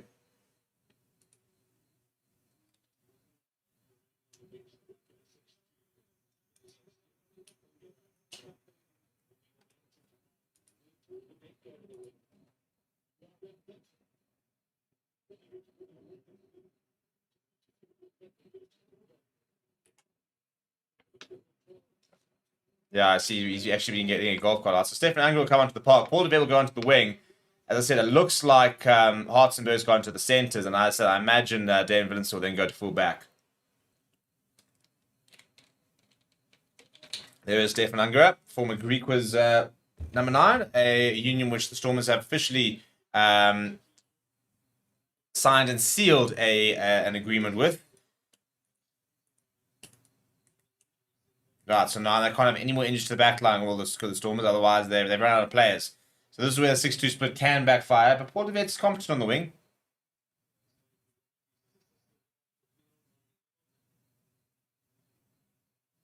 Right, and as I said, it looks like, yeah, Hartenberg at that inside-outside centre, Dan Vincent back at fullback.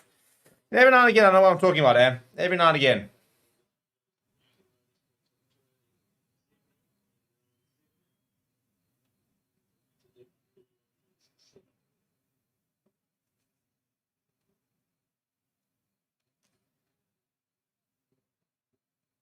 Go to the back of the line to Storms, but they've lost it. Bulls have turned and won the penalty as well, as Albert Lowe not only stole the ball, but got taken out in the air.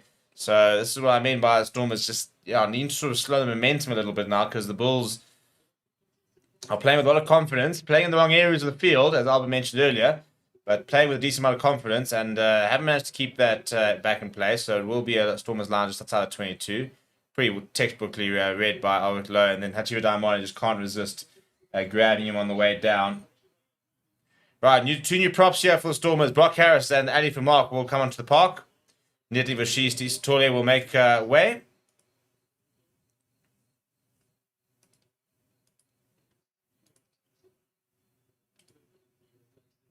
And Spearman Tanzima is back on the park, and he will replace Gerard Steenekamp.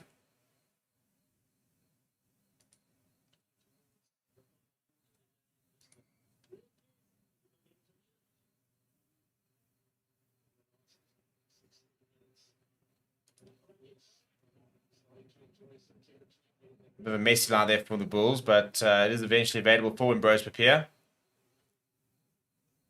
Papier Matanzima gets his first carry back on the field. Ambrose Papier now goes to Janko Swanepoel down the right-hand side of the Bulls, building, keeping it nice and tight at the moment.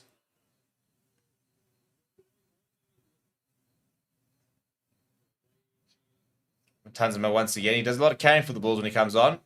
The young loose head. Pilo Gamedi. Bit of a rush defense there from the Stormers. Just sort of absorbs the hit. So not getting too much momentum here of the Bulls. And of course it fires out to Alred Lowe. Alred Lowe making a couple of yards. Much better carry from him. But Chiba Daimani's on that ball. And eventually does turn it over. Very good work from Chiba Daimani. Good hands now. Leon Zass got base ahead of him. Leon Zass is still going. To Daimani, he made the initial turnover. Still Daimani, he's busy. Oh, he's just manhandling Jan Goosen. Now Storm's on the front foot. Andre Hugo Fenton. Sorry, Ruben van Heerden in the midfield. Stefan Angro. To Manibok. Manibok thought about it and then decided to hold it himself.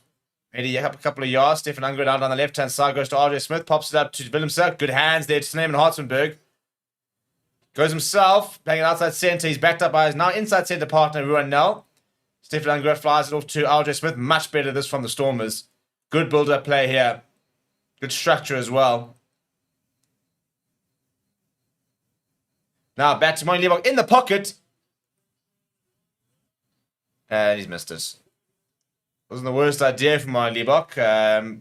Again, I feel they have a bit of momentum. Just keep the ball in hand. Ride the wave a little bit.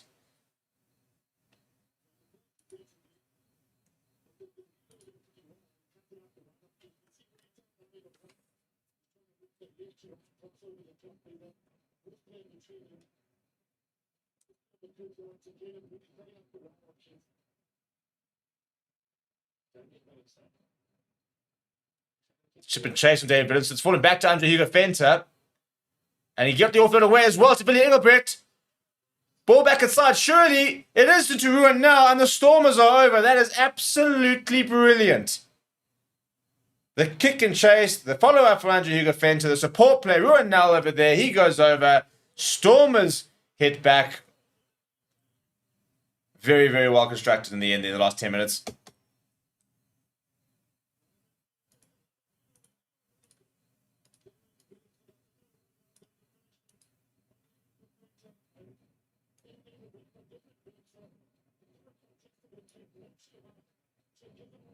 Yeah, brilliant work from David Willemse.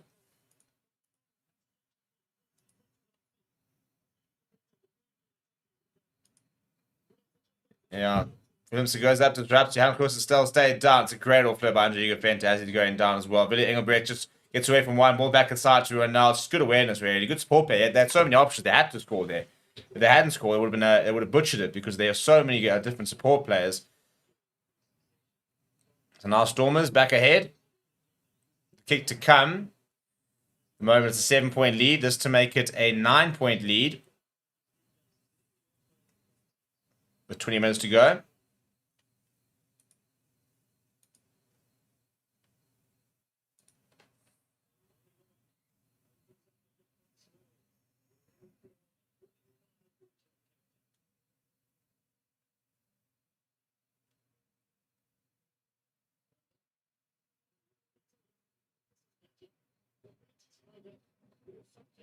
That's the modern play, isn't it? Andre Hugo Fenter. You know, they've all got an offload game. All the schoolboys coming through now, young players, they've all got the ability to offload in the tackle as they're being tackled. So a whole different generation of player. Sebastian de Klerk now on, by the way, for the Bulls. He replaces Steban Gans, which is an interesting decision. So I think that means that Kanan Moody's now moved to 13. He has. Kurt Lawrence went up and has knocked the ball forward. Paul de Vet. Knock on advantage. You have Damien Willemse goes to the boot. Goes on the middle now. Billy Leroux looking for space, looking for options. It's a good tackle that came from Billy Engelbrecht. It was a little caught on the ball, a little bit of indecision there from Billy Leroux. Sebastian de Klerk just to come on. And Kurt Lawrence has stayed down. He's clutching his shoulder. He's not particularly happy as Kurt Lawrence.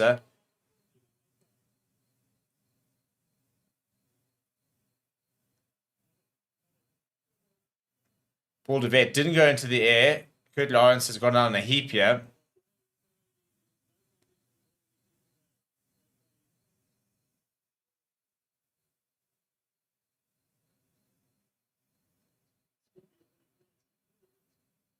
I think this will actually be a Bulls penalty for taking him out in the air here.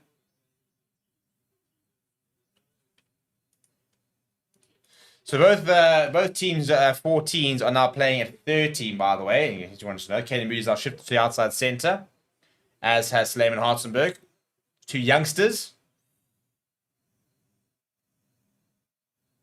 Kurt Lawrence receiving a bit of treatment there. He seems to be alright to continue there. A bit of a sting on his shoulder, I think. But all good, I think, now. So it's against Paul DeVet, as you can see the penalty. So it will be a penalty for the Bulls. Very important for the Bulls. They want to stay in this game to hit back.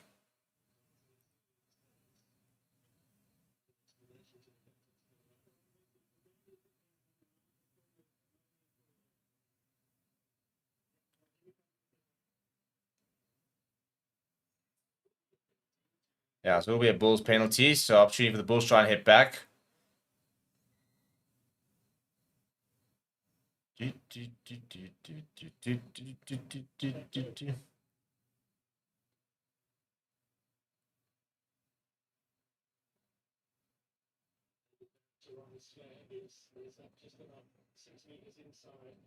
All right, into the 22, the Bulls go.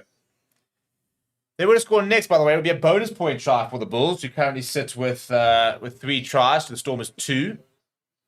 Stormers with the drop goal as well as a penalty.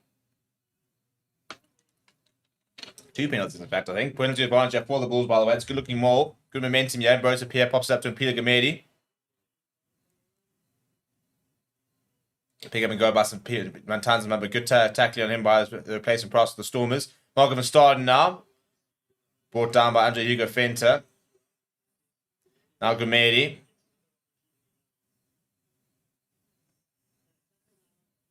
Still a penalty advantage for the Bulls. David Creel decides to trade, and he's brought down. No, in fact, eventually brought down by Leon Zas, I think it was. Good hands in Villarreal. Now Kurt Lawrence, slightly isolated. Good tackle from Paul DeVet. Brosa Pierre fires it out to Jan Goosen, pops it up to Albert Lowe, finds up on the wing, cuts back inside as Albert Lowe. Now Kanan Moody, almost through a couple of the half the tackle, gets the offload away as well to Vilko Lowe. Jaco Swanepoel now, making a yard or two. Good momentum this from the Bulls. Brosa Pierre now to Pierre Matanzima, a bit of a show and go. Now a nice leg drive from him, so Bulls making yards every time they carry at the moment. Pick up and go from Kanan Moody. He's now driven back. Matanzima setting up for a carry. Yeah, nice leg drive from him, getting nice and low, really working hard for the tackle there. Advantage over here from the Bulls. They go into their 12th phase. Pick up and go from Akafan and Merva. So if the Stormers were to think about a turnover, it would be effective. I would low, almost caught on the ball. Slow ball now here for the Bulls. They're 2 meters out though. Malcolm and Staden. Just short. Matanzima now. Just short. Now Brosa Pierre fires it off to Jan Goosen. Jan Goosen steps away from it now, and the ball's been dislodged. Villarreal's barking a couple of people. I think he wants a different option to be taken there.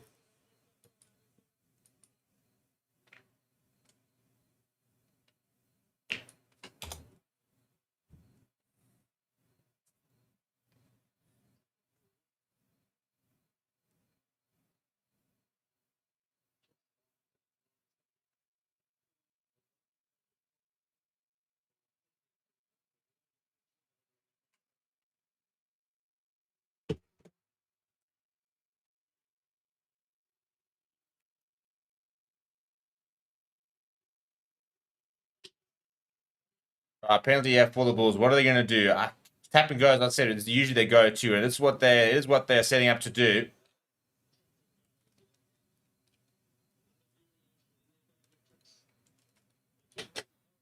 Albert Lowe, just short.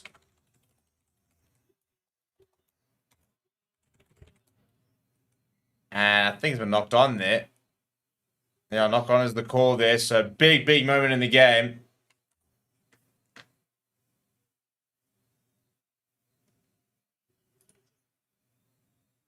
Yeah, it's committed, just losing his as he's trying to go over. So big moment in the game there, because the Stormers, the Bulls were on the front foot. Had all the momentum, looked like they were destined to score.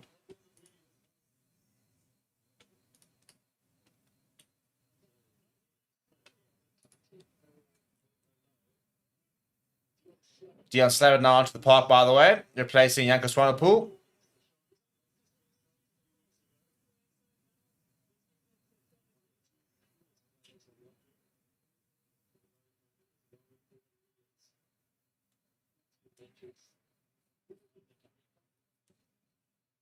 Right, if the Bulls ever needed a big scrum, and this is when they would need it. As we approach the 67th mark.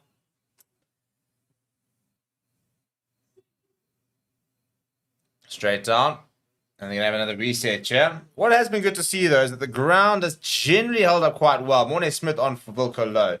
The pitch does seem to be holding up. The new pitch that has obviously been put in. A bit of a hybrid, so there is a bit of real grass, a bit of 4G stuff in there. So a hybrid pitch which can cope a little bit better with the rain, the conditions down in Cape Town, and so far seems to be coping underfoot when it comes to scrums. So that's good. That's promising signs.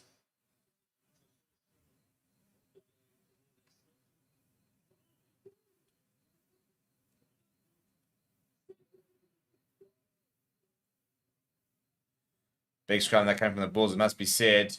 But a scrum for the penalty, a penalty comes to the Stormers for wheeling the scrum. Brock Harris is fuming. He can't understand it. No, in fact, well, I mean, it's his penalty. So he was quite miffed with the whole thing. I think he's quite lucky he got it. Bulls did seem to have the hit there. But Stormers survive with 12 minutes to go.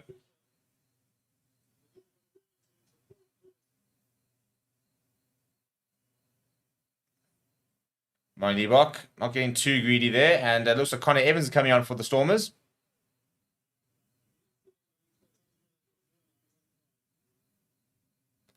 Yeah, but Tamzima was doing a job on Brock Harris, must be said.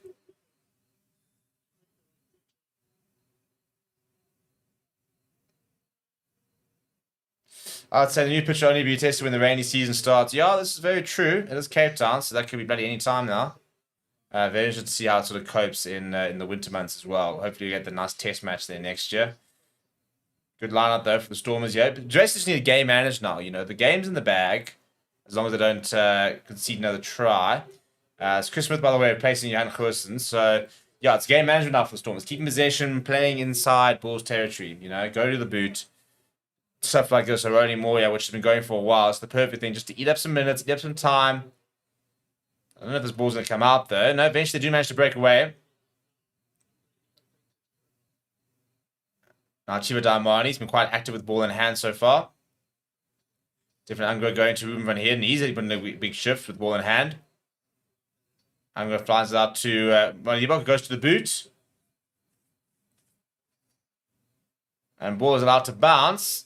And then goes to Slayman Hartzenberg. Chip and chase from Hartzenberg. And I'll tell you what, he's going to... Oh, he almost regathered, then lost the ball forward. Turnover ball here from the Bulls. Not a great pass, that from Willie Leroux. He goes back to Willie Leroux. That's a better pass onto David Creel. Oh, I'm not sure that one's forward. I think his initial pass to Imbroska Pierre, he could have had a look at. I think that pass to David Creel is a bit harsh.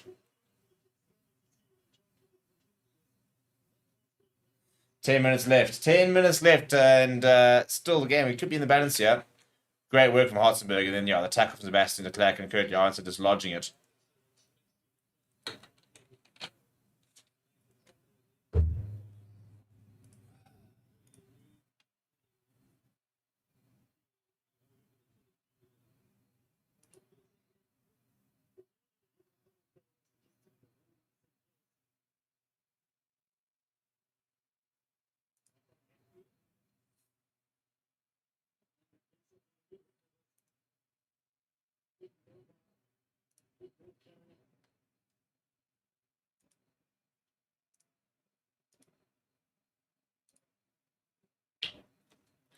All right, 10 minutes left. The Bulls score next. Like, it's very interesting. Yeah, we're having a look at Chio Daimani's highlights. I think what's been impressed about me about Daimani this season is his physicality. You know, he's always been very fleet-footed. I mean, he's got a 400-meter record at JP or whatever. He's always had a lot of pace. And in fact, Swayze de Bruin was determined to turn him into a center. So he's always had a lot of pace and been a very good ball carrier. But what I've been impressed with is he's added that bit of physicality. You know, he's handing off, for example. He's actually like physically getting through tackles and stuff. And that's a good sign. I generally think I don't know if his nationality is sorted. I think he can. He's not South African born. Or he actually might be South African born. Yeah, I don't know if he's got paperwork in order to be able to represent South Africa. But I tell you what, it'd be a very different type of option for the Springboks. Big scrum from the Bulls. Yeah, penalty advantage there.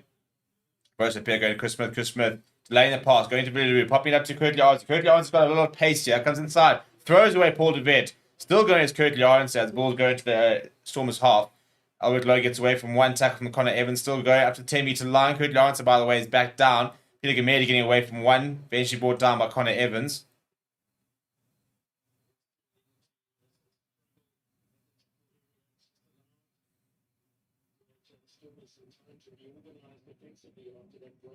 Yeah, slab it now. Still plenty of advantage here for the Bulls. Mornay Smith, ball back inside to Puma Tanzima, his prop partner. Now Dion Slavitt.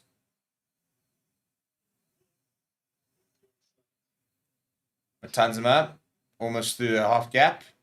Slow progress here from Bulls, but there is a bit of progress. Malcolm Verstaden back on the angle. Pick up and go again as Malcolm Verstaden, and he offloads it to Renan Ludwig. Look at the pace from the big lock. Into 22 he goes, looking for the offload. Now it's been turned over from Damien Willemse. And Stormers just holding on, aren't they? It was almost too good from Renan Ludwig. Got himself a bit isolated. Damien Willemse going across and making the turnover. Now it fires back to Liebach. You thought about the pass and then decides, no, he actually wants to kick this into touch. Again, game management.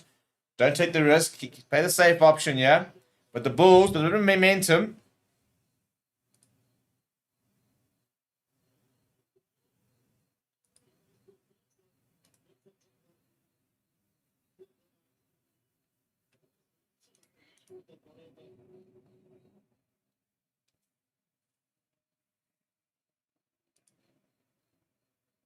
All right, that's Keegan Johannes now on for Kanan Moody.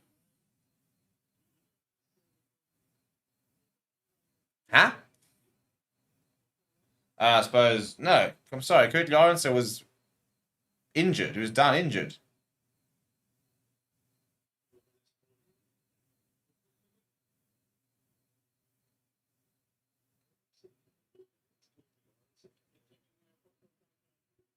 The impossible foul play. It's a great tackle from David Willemse.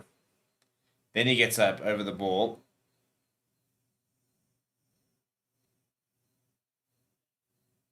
I don't know what they're checking yet. I don't think it's then.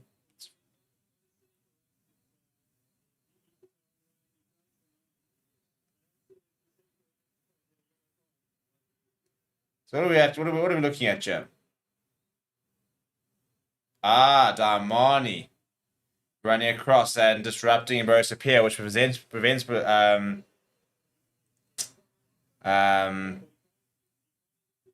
Embarrass Appear from getting there. So this could be a penalty for the Bulls. I think this is going to be a penalty for the Bulls, yeah.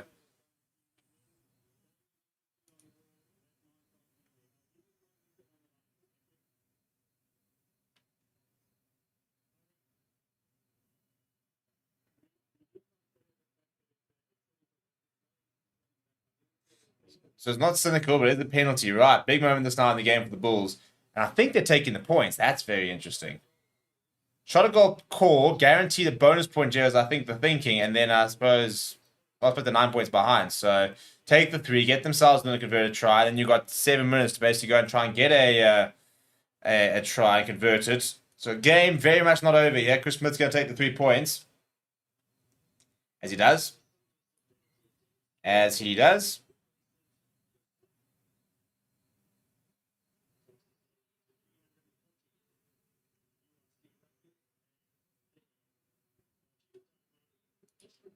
Yeah, I see Daimani just retreating and getting in the way of Embrace Appear. It's unlucky on Daimani. Feels a bit harsh, but definitely did impede Embrace Appear. And had Embrace Appear not been impeded, he could have gotten to the ball there. We've gone to the rack earlier.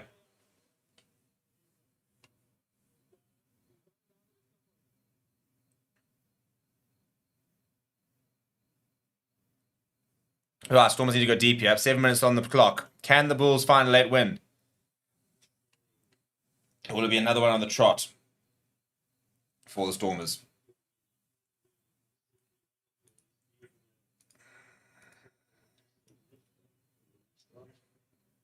It's good take that from Renaud Ludwig, brought down by Brock Harris.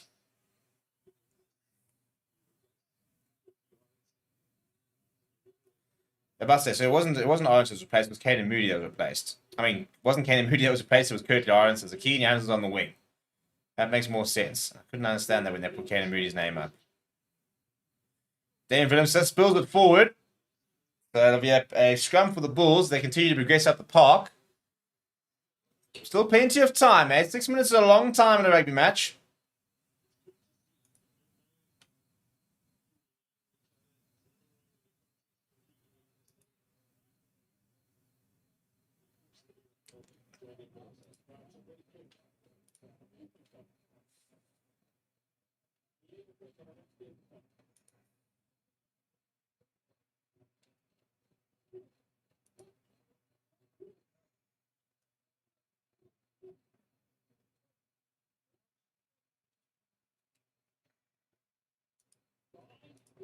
Right, big scrum for the Bulls. They want a penalty in the last scrum. That was exactly what they need, a penalty, and then they kick further down park, and they get it. Speak it into existence, apparently. Morley Smith, the man getting all the high fives from that. Now, big moment in the game, this. United Rugby has already gone down to the touchline. It's against Ali for mark.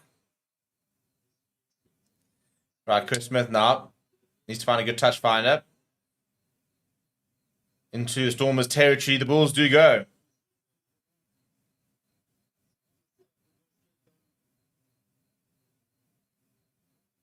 And it's just shy of 22. 12 penalties to see by the Stormers, 11 from the Bulls. Bulls' first half discipline was really poor. Started to claw back a little bit, and the Stormers have been a little bit less accurate, I think, this half. Then Andrew Vessels, the youngster.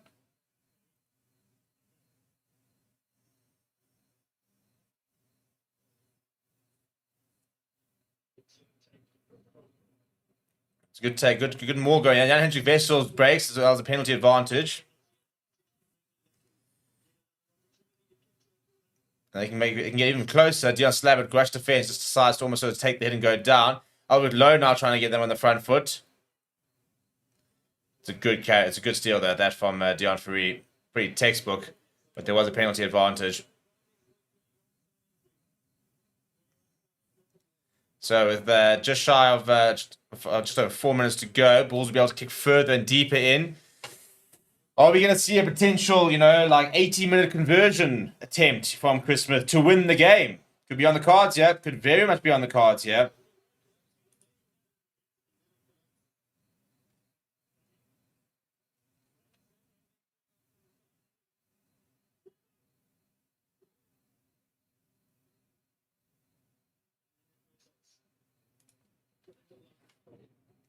Vessels over the top. That's a big mistake. That's a huge mistake. And the forward pass there from the Stormers. So they'll go back for the initial knock-on, which I think will come from Jan Andrew Vessels. Yeah, skew throw. Well, I think, Albert, and again, that is the definition of commentator's curse, because yeah, Vessels' line throwing is so accurate, and then gets it completely wrong. And that's a big moment in the game. It'll be a scrum, so Bulls could yet try and win another penalty.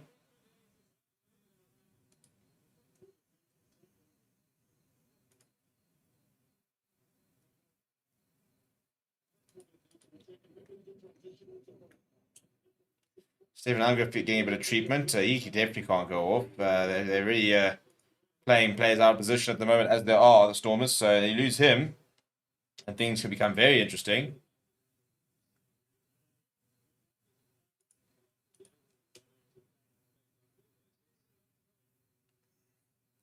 Right, Scamio Stormers ball. We'll put everything into this. And Jake White, who was very quick to point out that, that there isn't this personal thing about between Stormers and the Bulls. But John Dolphin's had his number over the last few years. And unless the Bulls find a penalty here, that could continue to be the case.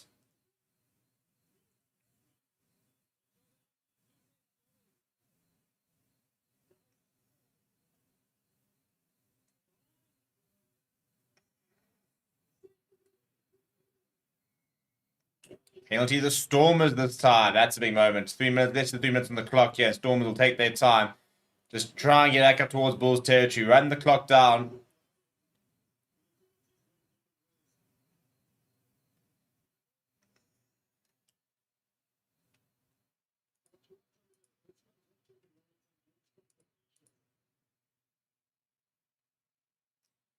Leibach needs to make sure, not really about distance, but to make sure the ball gets out, which is what he's done. And it's past the 10-meter line. It's not a bad clearance there from Leibach. Yeah, you can see Mornay Smith just going down very, very easily there. Completely losing his footing.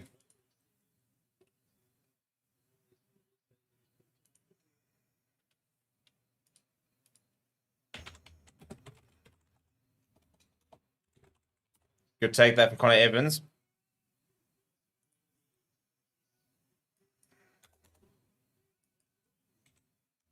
Once is the call. Goes to the butcher. Coming in as Keegan Johannes, but the ball comes, I think, forward off a Stormers player. And it is Keegan Johannes, so it's Ambrose Pierre, and then he's lost the ball forward there. Turnover ball here for Stormers. Paul de Vet, how much pace has he got? Kanan Moody's trying to get across. Comes back aside with Paul de Vet. Probably the right decision. Kanan Moody, probably would have gotten there. Now back to Ruben van Heerden.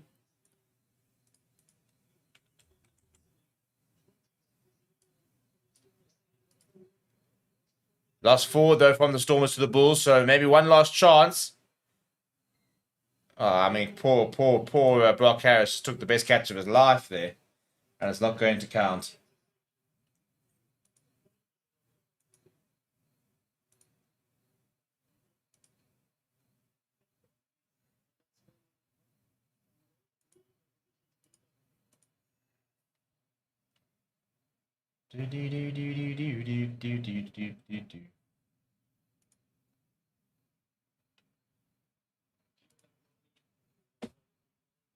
There it is, Darmani with the Player of the Match award. Very well deserved. Good game from him. Very good impressive ball carrying.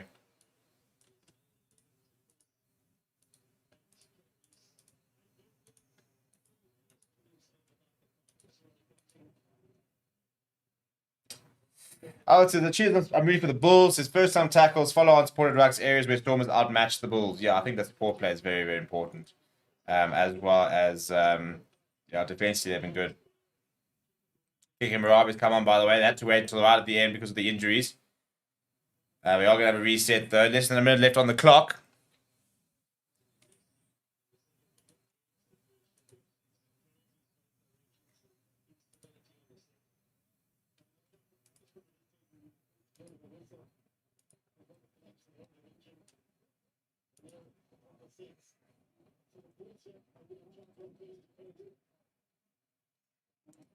So the Bulls scrum. So the Bulls can still yet win this, but they're going to have to go from deep inside their own 22 and go all the way the length of the field. Right, now they go down the left-hand side. David Creel. David Creel decides to go himself. Runs into Stefan Ungerer.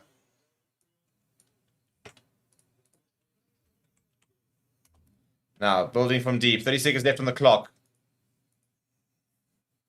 What they need is a penalty. And Stormers just need to keep them here, basically, for another 10 seconds and then try and see if they can find a jack or something. Short ball to Kanan Moody. Haven't seen much of him since 13, which is a bit frustrating. We'd like to see how he went there. But 4 seconds left on the clock. 2-1. The clock turns red. Bulls still with the possession, but now the Stormers will know that one moment and the game is won here. Mornay Smith. I mean, on their 5-meter line, they're going to have to go like the full length of the field here. Now it's Pierre Matanzima. Dion Free is lurking. Now Ulrich Lowe. Good carry from him. One knock on, one mistake from the Bulls. The game is done.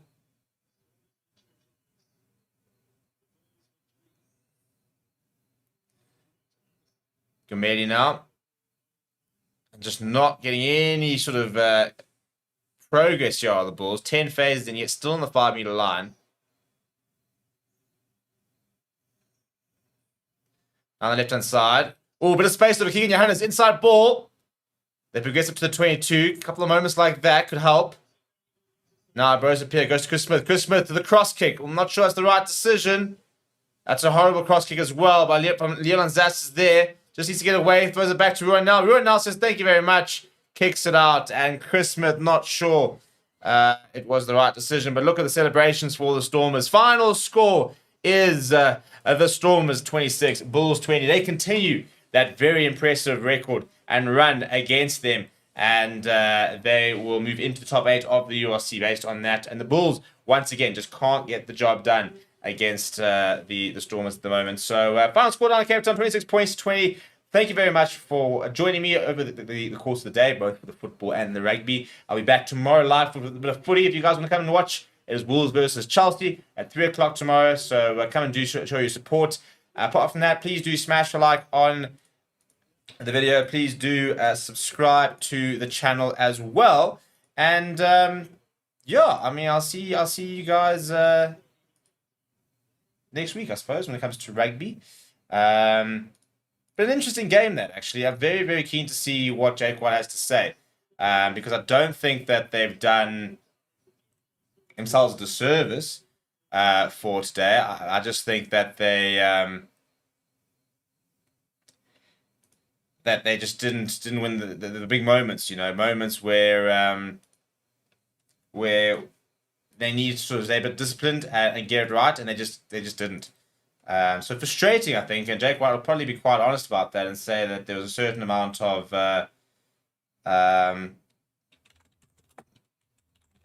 inaccuracies, which had they solved that, could have been a different story at the end of the day.